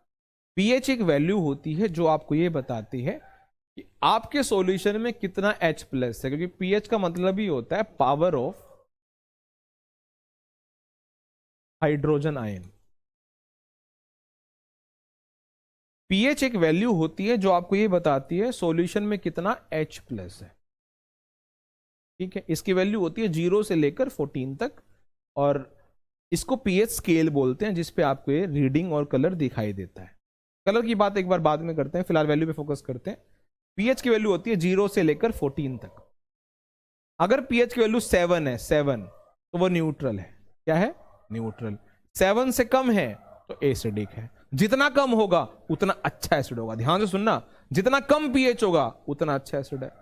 7 से आगे बेस है, जितना आगे होगा उतना अच्छा बेस होगा।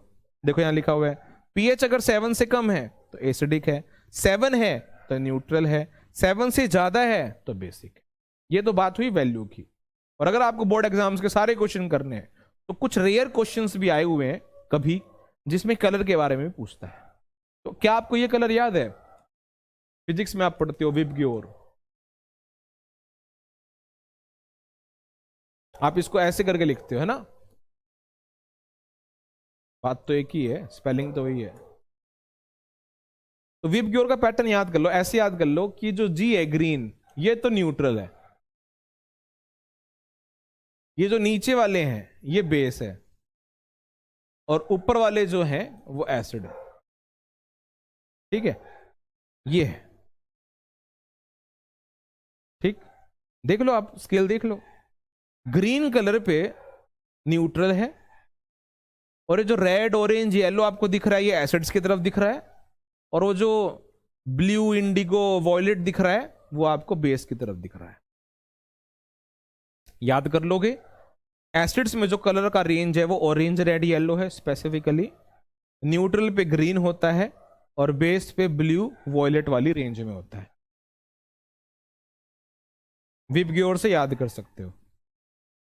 ठीक है, ग्रीन न्यूट्रल, ग्रीन से आगे जो रेड ऑरेंज येलो कलर है वो एसिड्स वाले कलर है, और वॉयलेट इंडिगो ब्लू वाले ये बेस वाले कलर है on pH scale. PH scale को यूनिवर्सल इंडिकेटर भी बोलते हैं। यूनिवर्सल इंडिकेटर, इंडिकेटर्स आपने पीछे पढ़े थे, कुछ इंडिकेटर्स थे जो कलर चेंज करके बता रहे थे कि वो एसिड है कि बेस है, कुछ इंडिकेटर अपने स्मेल चेंज करके बता रहे थे कि वो एसिड है कि बेस है। लेकिन ये जो इंडिकेटर है यूनिवर्सल इंडिकेटर, ये हर एसिड पे हर बेस पे अलग अलग कलर देता है। ये स्पेशल पता है क्यों है? क्योंकि आपको ये भी बता देगा कि दो सैंपल्स में अलग अलग एसिड हैं, सेम एसिड हैं, या अलग अलग स्ट्रेंथ के एसिड हैं, या सेम स्ट्रेंथ के एसिड है। डिफरेंट स्ट्रेंथ को भी मेजर कर ले। अरे एसिड भी तो अलग अलग तरह के होते हैं ना भाई, वीक एसिड, स्ट्रॉन्ग एसिड। तो ये इंडिकेटर ये भी बता देगा कि वो वीक एसिड वाला है कि स्ट्रॉन्ग एसिड वाला। ठीक है, अरे ठीक है। पीएच की वैल्यू अगर 0 है तो बहुत अच्छा एसिड है, 1 है तो भी एसिड है, 2 है तब भी एसिड है, 7 तक मतलब 6.99999 तक वो एसिड ही है। लेकिन अच्छा एसिड तभी है जो जितना कम हो, मतलब 0 के आसपास जो वैल्यूज होती हैं वो तो तगड़ी होती है।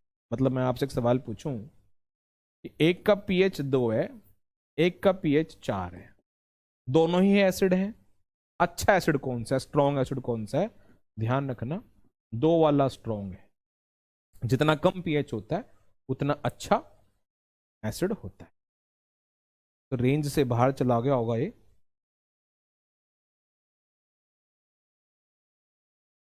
यहां लिख देते हैं, नहीं दिखाई दिया हो तो बच्चे कोई प्रॉब्लम नहीं है, नहीं दिखाई दिया तो यहां लिख देते हैं, यहां दिख जाएगा।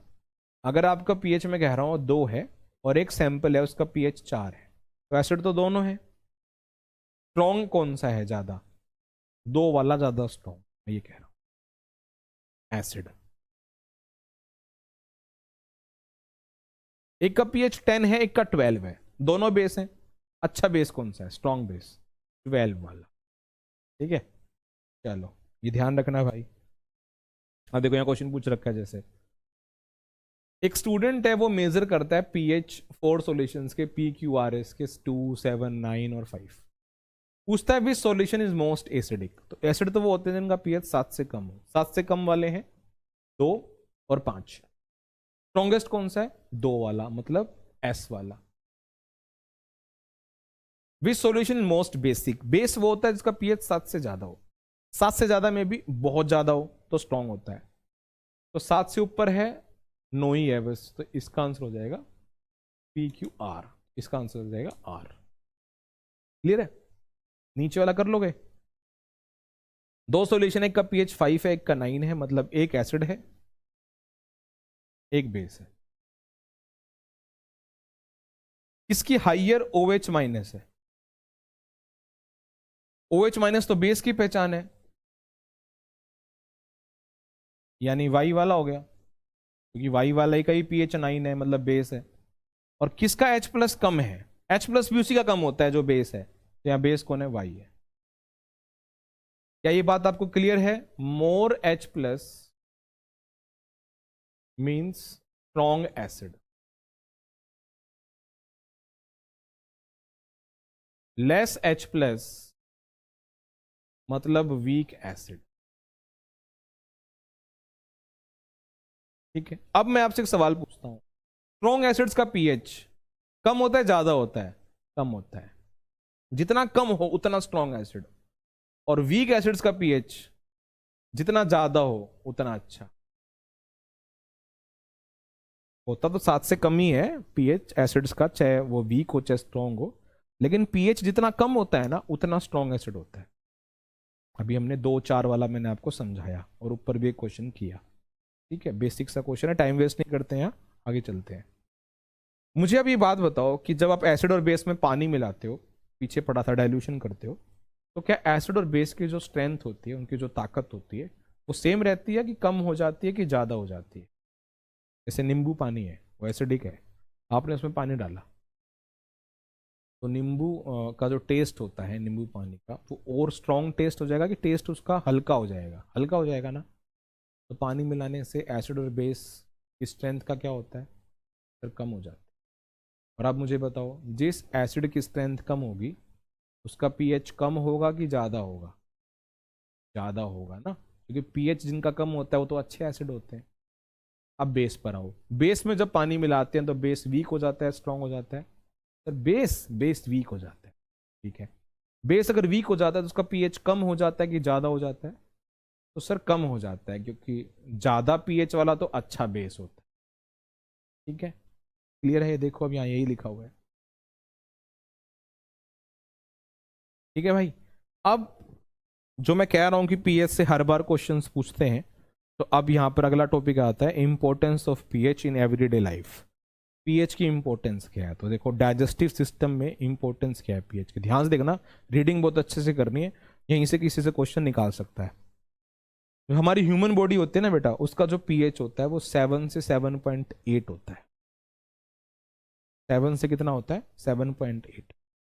और जो आप खाना खाते हो, तो बायो में आप पढ़ते हो कि खाना जब आप स्टमक में जाता है तो स्टमक में से कौन सा एसिड रिलीज होता है? HCl। तो एसिड पीएच को क्या करेगा? कम करेगा। करेगा ना कम। तो hydrochloric acid is secreted as food enters the stomach. और पीएच ऑफ द स्टमक कितना रहता है? 1 से 3। 1 से 3। ठीक है, कोई दिक्कत नहीं है। लेकिन जब बहुत ज्यादा खाना खा लेते हो तो बहुत ज्यादा HCl निकलेगा उसको पचाने के लिए स्टमक में, उससे पीएच बहुत कम हो जाएगा। और बहुत कम पीएच हो जाएगा तो उससे फिर स्टमक में पेन होना शुरू होगा। ठीक है, स्टमक पेन शुरू होगा। इस फिनोमेना को इंडाइजेशन कहते हैं। खाना पचने में तकलीफ होने लगेगी और पेन होने लगेगा, इरिटेशन होने लगेगा। तो डाइजेस्टिव सिस्टम जो है वो थोड़ा सा बैलेंस खो देगा।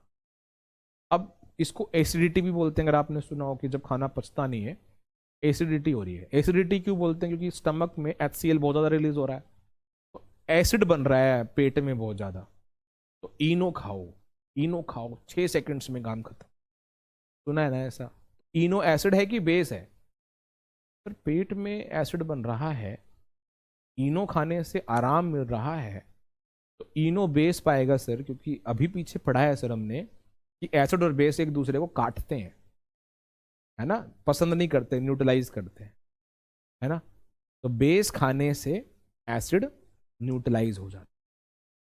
और कोई भी बेस मत खा लेना, क्योंकि शरीर सारे बेस को डाइजेस्ट नहीं कर पाएगा, सारे बेसिस एडिबल नहीं होते। तो आपको ध्यान ये रखना है कि इस इनडाइजेशन को क्योर करने के लिए आप एंटासिड्स लेते हैं। एंटासिड्स वो जो एसिड के इफेक्ट को खत्म करते हो, एंटासिड्स। जैसे वो बेस ही पाएंगे ना, सिंपल सी बात है, एसिड को खत्म करने के लिए बेस ही इस्तेमाल होगा। वो है जैसे मैग्नीशियम हाइड्रोक्साइड और सोडियम हाइड्रोजन कार्बोनेट, मतलब मिल्क ऑफ मैग्नीशिया और बेकिंग सोडा। क्या होता है मिल्क ऑफ मैग्नीशिया? यानी magnesium hydroxide MgOH whole twelve. और क्या होता है बेकिंग सोडा? मतलब सोडियम हाइड्रोजन कार्बोनेट NaHCO3। इनको खाने से आराम मिलता है क्योंकि ये एंटासिड्स होते हैं। ठीक है भाई, कर लेंगे। फिर आगे आता है टूथ डिके। टूथ डिके में क्या है कि हम खाना खाते हैं और हमें बड़े बहुत पहले से मना करते हैं कि मीठा कम खाओ, मीठा कम खाओ, क्योंकि जब आप मीठा खाते हो ना तो दांत सड़ने लग जाते हैं, ऐसा आपने सुना हो, कुछ के सड़े भी होंगे। तो मीठा खाने से ऐसा दांतों पे क्यों असर पड़ता है? क्योंकि जो मीठा होता है बच्चे, शुगर, वो जब माउथ में आता है तो माउथ में हमारे कुछ ऐसे एंजाइम्स होते हैं सलाइवा में हमारे, जो शुगर को तोड़ते हैं ना तो एसिड बनता है। क्या बनता है? एसिड। उससे माउथ का पीएच जो होता है वो कम हो जाता है, क्योंकि एसिड बनेगा तो पीएच कम होगा। सही बात है ना? तो पीएच कम होते होते एक ऐसे पॉइंट पर पहुंचता है, अब दांतों का कोरोजन होना शुरू होता है। वो एसिड अब दांतों पर असर करते हैं और दांत कोरोड होने लगते हैं, जिसे टूथ डिके बोलते हैं। आपको ध्यान क्या रखना है, जब वैल्यू पीएच की 5.5 से कम हो जाती है, मतलब कम होते होते माउथ का पीएच जब 5.5 से कम हो जाए तब टूथ डिके शुरू हो जाता है। और आप चाहते हो कि टूथ डिके ना हो तो शुगर कम खाओ। और शुगर अगर आप किसी दिन ज्यादा खा लेते हैं, इसलिए कहते हैं कि ब्रश करना चाहिए। ब्रशिंग करने से क्या होता है, जो टूथ ब्रश होता है उस पर जो पेस्ट लगता है, टूथपेस्ट, वो बेस होता है। तो माउथ में एसिड बनता है ना जो दांतों के आसपास, बेस उसको आराम देता है, न्यूट्रलाइज कर। इसलिए कहते हैं कि यार दिन में 2 बार ब्रश करना चाहिए, सुबह भी करना चाहिए, रात को भी करना चाहिए। ठीक है, करना चाहिए, ध्यान रखिएगा, ये सब इसमें बताया हुआ है। अब मैं आपसे एक सवाल पूछता हूँ, टूथ जो होता है, टूथ, उसका कौन सा पार्ट डैमेज होता है डिके में? तो ध्यान रखना, टूथ एनिमल होता है। टूथ एनिमल का फॉर्मूला होता है कैल्शियम फोस्फेट Ca3PO4 होल्ट। ये वो पार्ट है जो डैमेज होता है टूथ डिके के दौरान। ठीक है, tooth decay happens because the acid becomes strong enough to attack the enamel, और ये है वो एनिमल। ठीक है, सही है। कैसे बचेंगे टूथ डिके से? मैं जो बात कर रहा हूं कि आप टूथ ब्रश करते हैं, उस पर टूथपेस्ट इस्तेमाल करते हैं, टूथपेस्ट बेसिक होता है और बेस एसिड के इफेक्ट को न्यूट्रलाइज करता है। तीसरा भाई, सोइल की फर्टिलिटी में भी इंपॉर्टेंस है। देखो क्या होता है ना, एक अच्छी फसल उगाने के लिए मिट्टी का बहुत ज़्यादा इंपॉर्टेंस है, बल्कि मिट्टी का ही सबसे बड़ा रोल है। अगर आपकी मिट्टी एसिडिक बहुत ज़्यादा हो गई है किसी भी कारण से, तो उसको न्यूट्रल करने के लिए उसमें बेस डालना पड़ेगा। और मिट्टी बहुत ज़्यादा बेसिक हो गई है तो उसको न्यूट्रल बनाने के लिए उसमें एसिड डालना पड़ेगा। आपने सुना होगा जो बड़े बड़े किसान होते हैं वो अपना खेती करने से पहले पहले मिट्टी का सैंपल लैब में भिजवाते हैं। लैब में क्या टेस्ट होता है? यही टेस्ट होता है कि आपका जो सोइल है उसका पीएच कितना। पीएच से ये पता लग जाता है कि आपकी सोइल एसिडिक है कि बेसिक। अगर आपकी सोइल एसिडिक है, बहुत ज़्यादा एसिडिक है, तो उसमें चूना वगैरह डाल देते हैं। चूना क्या होता है? बेस होता है, तो एसिड के इफेक्ट को खत्म कर देता है। ठीक है, और अगर आपका सोइल बहुत ज़्यादा बेसिक है, उसमें क्या डालते हैं? मैन्योर, खाद वगैरह डालते हैं। तो खाद जो होता है वो एसिडिक होता है और वो मिट्टी के बेसिक नेचर को न्यूट्रलाइज कर देता है। तो डिपेंड करता है, लैब में टेस्ट होकर जब पता चलता है कि आपकी मिट्टी का पीएच कितना है, उसके हिसाब से आपको सजेस्ट किया जाता है कि आप ज़्यादा क्या डालें। ठीक है, कर लेंगे, आगे बढ़ो। Acid rain. एसिड रेन आपने सुना होगा, हवा में सल्फर के, नाइट्रोजन के, कार्बन के ऑक्साइड्स होते हैं। सल्फर का SO2 SO3, कार्बन का CO2, नाइट्रोजन का NO2। ठीक है, जब बारिश का पानी गिरता है तो इन गैसेस से रिएक्ट करता है। इन गैसेस से रिएक्ट करके देखो एसिड बनने लग जाता है। क्या बनने लग जाता है? एसिड। और जब एसिड बनने लग जाता है ना तो जो बारिश का पानी होता है उसका पीएच कम हो जाता है। पीएच कम होते होते होते जब वो 5.6 से कम हो जाए तब उसको नाम दिया जाता है एसिड रेन। ध्यान रखना, एसिड रेन हम तब बोलते हैं जब पीएच घटते घटते घटते 5.6 से भी कम हो जाए, तब कहते हैं कि भाई एसिड रेन है। क्यों होती है acid rain? Due to presence of oxides of sulphur and nitrogen. Sulphur के ये दो ऑक्साइड्स, डाइऑक्साइड और ट्राइऑक्साइड, नाइट्रोजन का ये डाइऑक्साइड, पानी से रिएक्ट करके ये देखो एसिड्स बन रहे। SO2 के साथ सल्फर है, सीधे जोड़ दो H2O plus SO2, H2SO3, H2O plus SO3, H2SO4, O3 एक O4 हो गया ना याद। H2O और NO2 HNO3, nitric acid, sulphuric acid, sulphurous acid, इससे पानी एसिडिक हो जाता है। और जब पीएच घटते घटते 5.6 से भी कम हो जाए तब बोलते हैं भाई क्या हुआ है? Acid rain. ठीक है, एसिड रेन। नाउ ये क्वेश्चन अलग से पूछते हैं, ज्यादातर बच्चे इसको पढ़ते नहीं, लेकिन इतना मुश्किल भी नहीं होता, नहीं भी पढ़ते तो भी उनको याद आ जाता है क्या लिखना चाहिए। What is the effect of acid rain? इनका इफेक्ट क्या होता है यार, इसका क्या फर्क पड़ जाएगा? ध्यान रखना भाई, जो सोइल के न्यूट्रिएंट्स होते हैं वो डैमेज होते हैं जब बारिश के पानी में एसिड बहुत ज्यादा बनने लगे।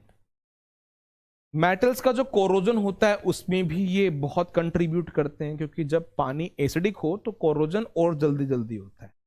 जो बिल्डिंग्स, मॉन्यूमेंट्स, स्टैचूज मार्बल की बनी हुई हैं उनके साथ ये रिएक्ट करता है। मार्बल होता है बेस, CaCO3 बेसिक होता है कार्बोनेट, उसके साथ ये रिएक्ट करके उसको डैमेज करता है।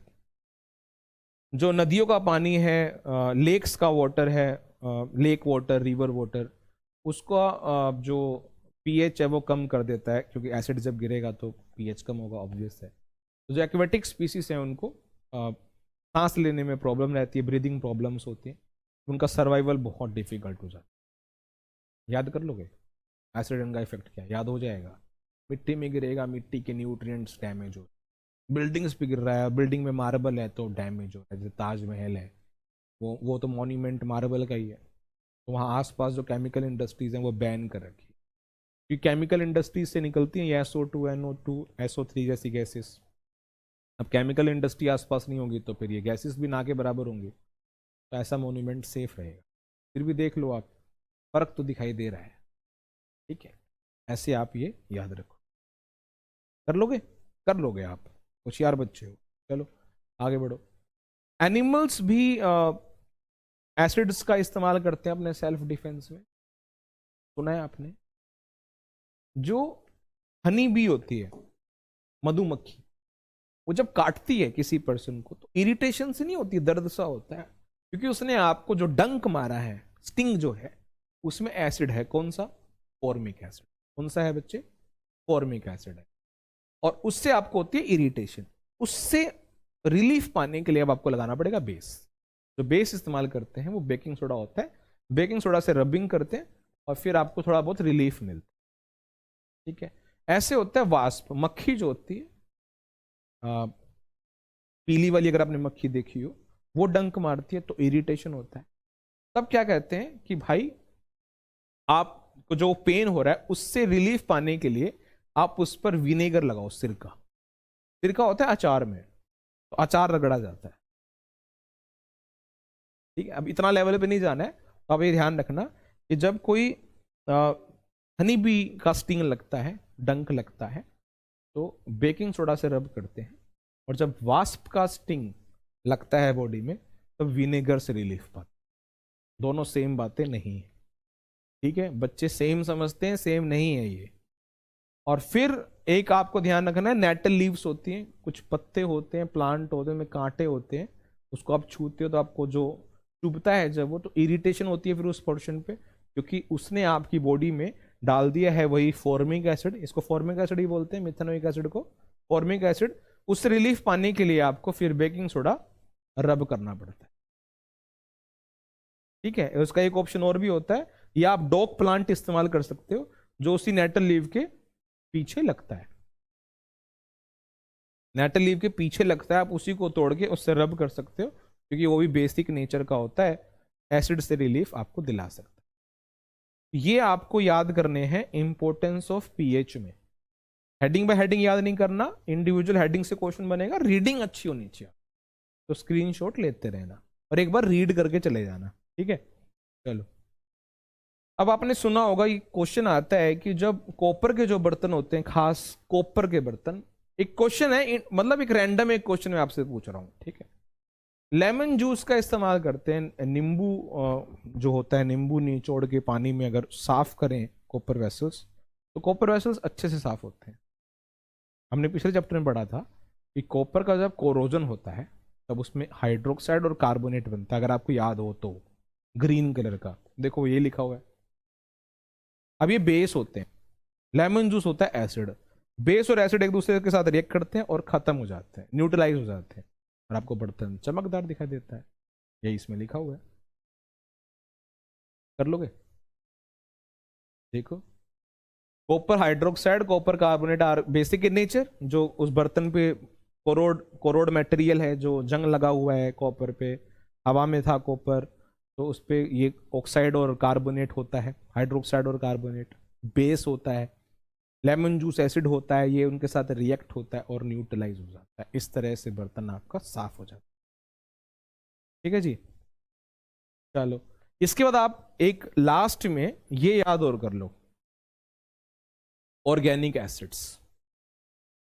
ऑर्गेनिक एसिड्स वो एसिड्स होते हैं जो आपको लिविंग थिंग से मिलते हैं, मतलब प्लांट से और एनिमल से। तो कुछ ऑर्गेनिक एसिड्स आपके लिए लिखे हुए हैं, आपको याद रखने हैं ये, जैसे लेमन में, ऑरेंज में सिट्रिक एसिड होता है, टोमेटो में ऑक्सैलिक एसिड होता है, इमली टेमरिंड में टार्ट्रिक एसिड होता है, विनेगर में एसिडिक एसिड होता है, एप्पल में मैलिक एसिड होता है, आर्न स्टिंग और नेटल स्टिंग ऊपर पड़ा था अभी पीछे, उसमें फॉर्मिक एसिड होता है, मिल्क में या कर्ड में लैक्टिक एसिड होता है। और ये जितने भी ऑर्गेनिक एसिड्स होते हैं जो भी प्लांट्स और एनिमल से मिलते हैं, ये स्ट्रॉन्ग नहीं होते बच्चे, ये वीक होते, they are weak acids. Organic acids are weak acids. What are organic acids? जो आपको प्लांट्स और एनिमल से मिले हैं, प्लांट्स और एनिमल से जो मिले हैं वो ऑर्गेनिक एसिड्स होते हैं। ये है आपका बच्चे एसिड एंड बेस। अब इसमें एक पोर्शन है जो है सोल्ट्स। सोल्ट्स वाला जो पोर्शन है वो देखो। अब इसमें एक टॉपिक आता है सोल्ट्स। अब जो सोल्ट वाला पोर्शन है उससे डायरेक्ट क्वेश्चन है, आपको पहले बता देता हूं मैं चीज। सोल्ट में एक तो आपको पता होना चाहिए, जिस सोल्ट के बारे में वो पूछेगा उसके आपको दोनों नाम बताना चाहिए। दोनों नाम मतलब एक उसका कॉमन नेम होगा सोल्ट का, एक उसका फॉर्मूला नेम होगा, जो फॉर्मूले से आप उसका नाम लिखोगे, एक बात। दूसरी बात, आपको पता हो जिस भी सोल्ट के बारे में सवाल होगा, प्रिपरेशन पूछ सकता है कि वो सोल्ट बना कैसे है। दूसरा सवाल हुआ प्रिपरेशन। तीसरा सवाल हुआ यूज, उस सोल्ट का यूज बताएं। कम से कम आप 2 यूज हर सोल्ट के याद करके जाएंगे। तो क्या क्या इंपॉर्टेंट हुआ? नाम इंपॉर्टेंट हुआ फर्स्ट। सेकंड थिंग क्या इंपॉर्टेंट हुई बच्चे?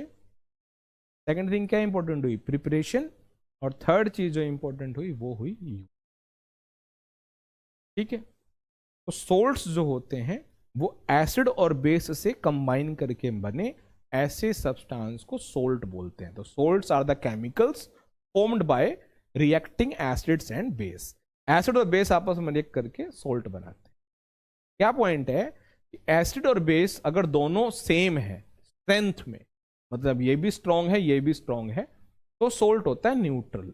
अगर एसिड स्ट्रांग है तो सोल्ट में एसिड का इफेक्ट ज्यादा होगा, एसिडिक सोल्ट। और अगर बेस स्ट्रांग रहा सोल्ट बनाते वक्त तो वो बेसिक सोल्ट। तो एसिडिक सोल्ट क्या होता है? जो सोल्ट स्ट्रांग एसिड से बने हो, बेस वीक रहा हो। बेसिक सोल्ट जिसमें बेस स्ट्रांग रहा हो और एसिड वीक रहा हो। और न्यूट्रल सोल्ट दोनों बराबर, मतलब दोनों ही वीक रहे हो या दोनों ही स्ट्रांग रहे हो, तो वो न्यूट्रल सोल्ट होता है। जैसे देखो, मैंने यहां स्ट्रॉन्ग एसिड लिखा HCl। मैंने चैप्टर की शुरुआत में आपको strong acid, weak acid, strong base, weak base लिखवा दिए हैं। यहां सिर्फ बता रहा हूं, ये स्ट्रॉन्ग एसिड लिख दिया मैंने HCl, और ये वीक बेस लिख दिया NH4OH। तो क्या होगा? एसिड अपना H, बेस अपना OH, छोड़कर क्या बना देंगे?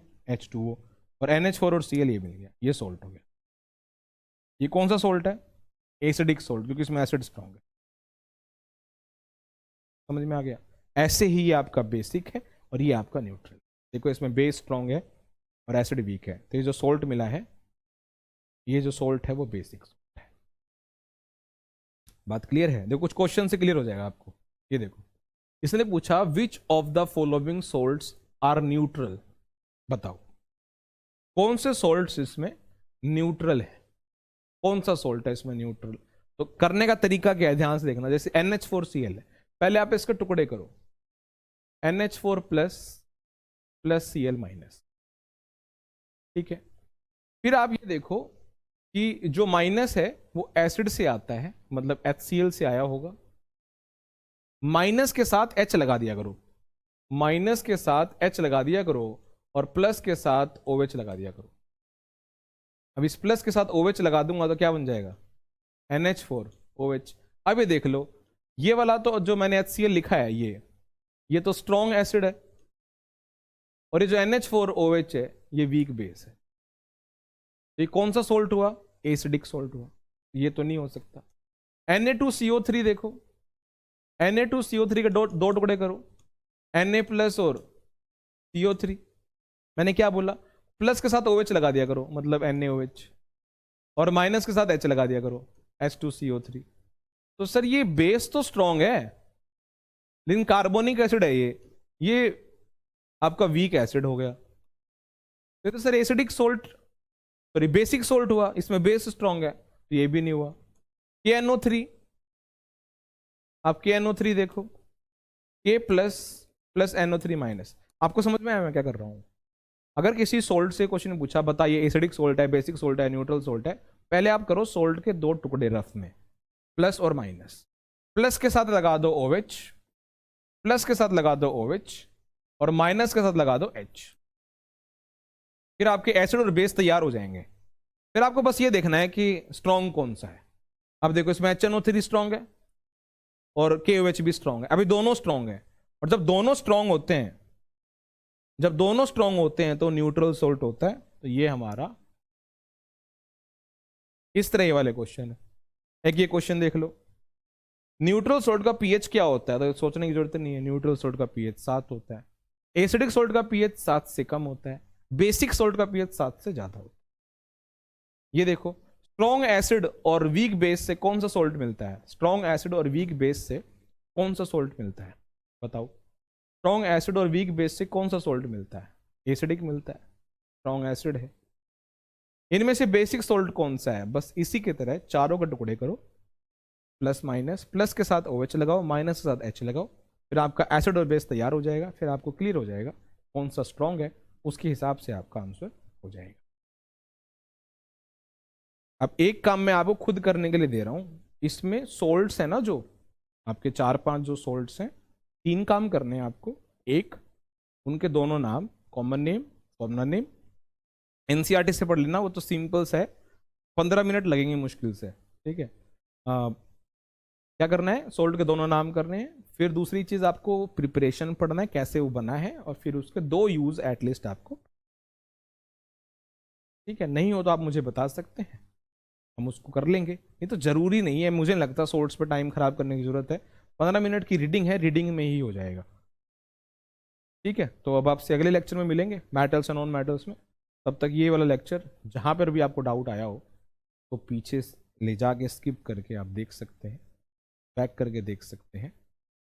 बस ये ध्यान रखना, जहाँ इंपॉर्टेंट बोला है, जैसे पीएच वाला जो टॉपिक है वो बहुत इंपॉर्टेंट, और उसमें जो इंपॉर्टेंस ऑफ पीएच है, उसका जो थियरी पार्ट है उसको एक बार रीड कर लेना, जैसे मैंने लिखा है आपको सिखाया था, तो कोई प्रॉब्लम आएगी नहीं, ठीक है। चलो मिलते हैं फिर अगले लेक्चर में, ओके।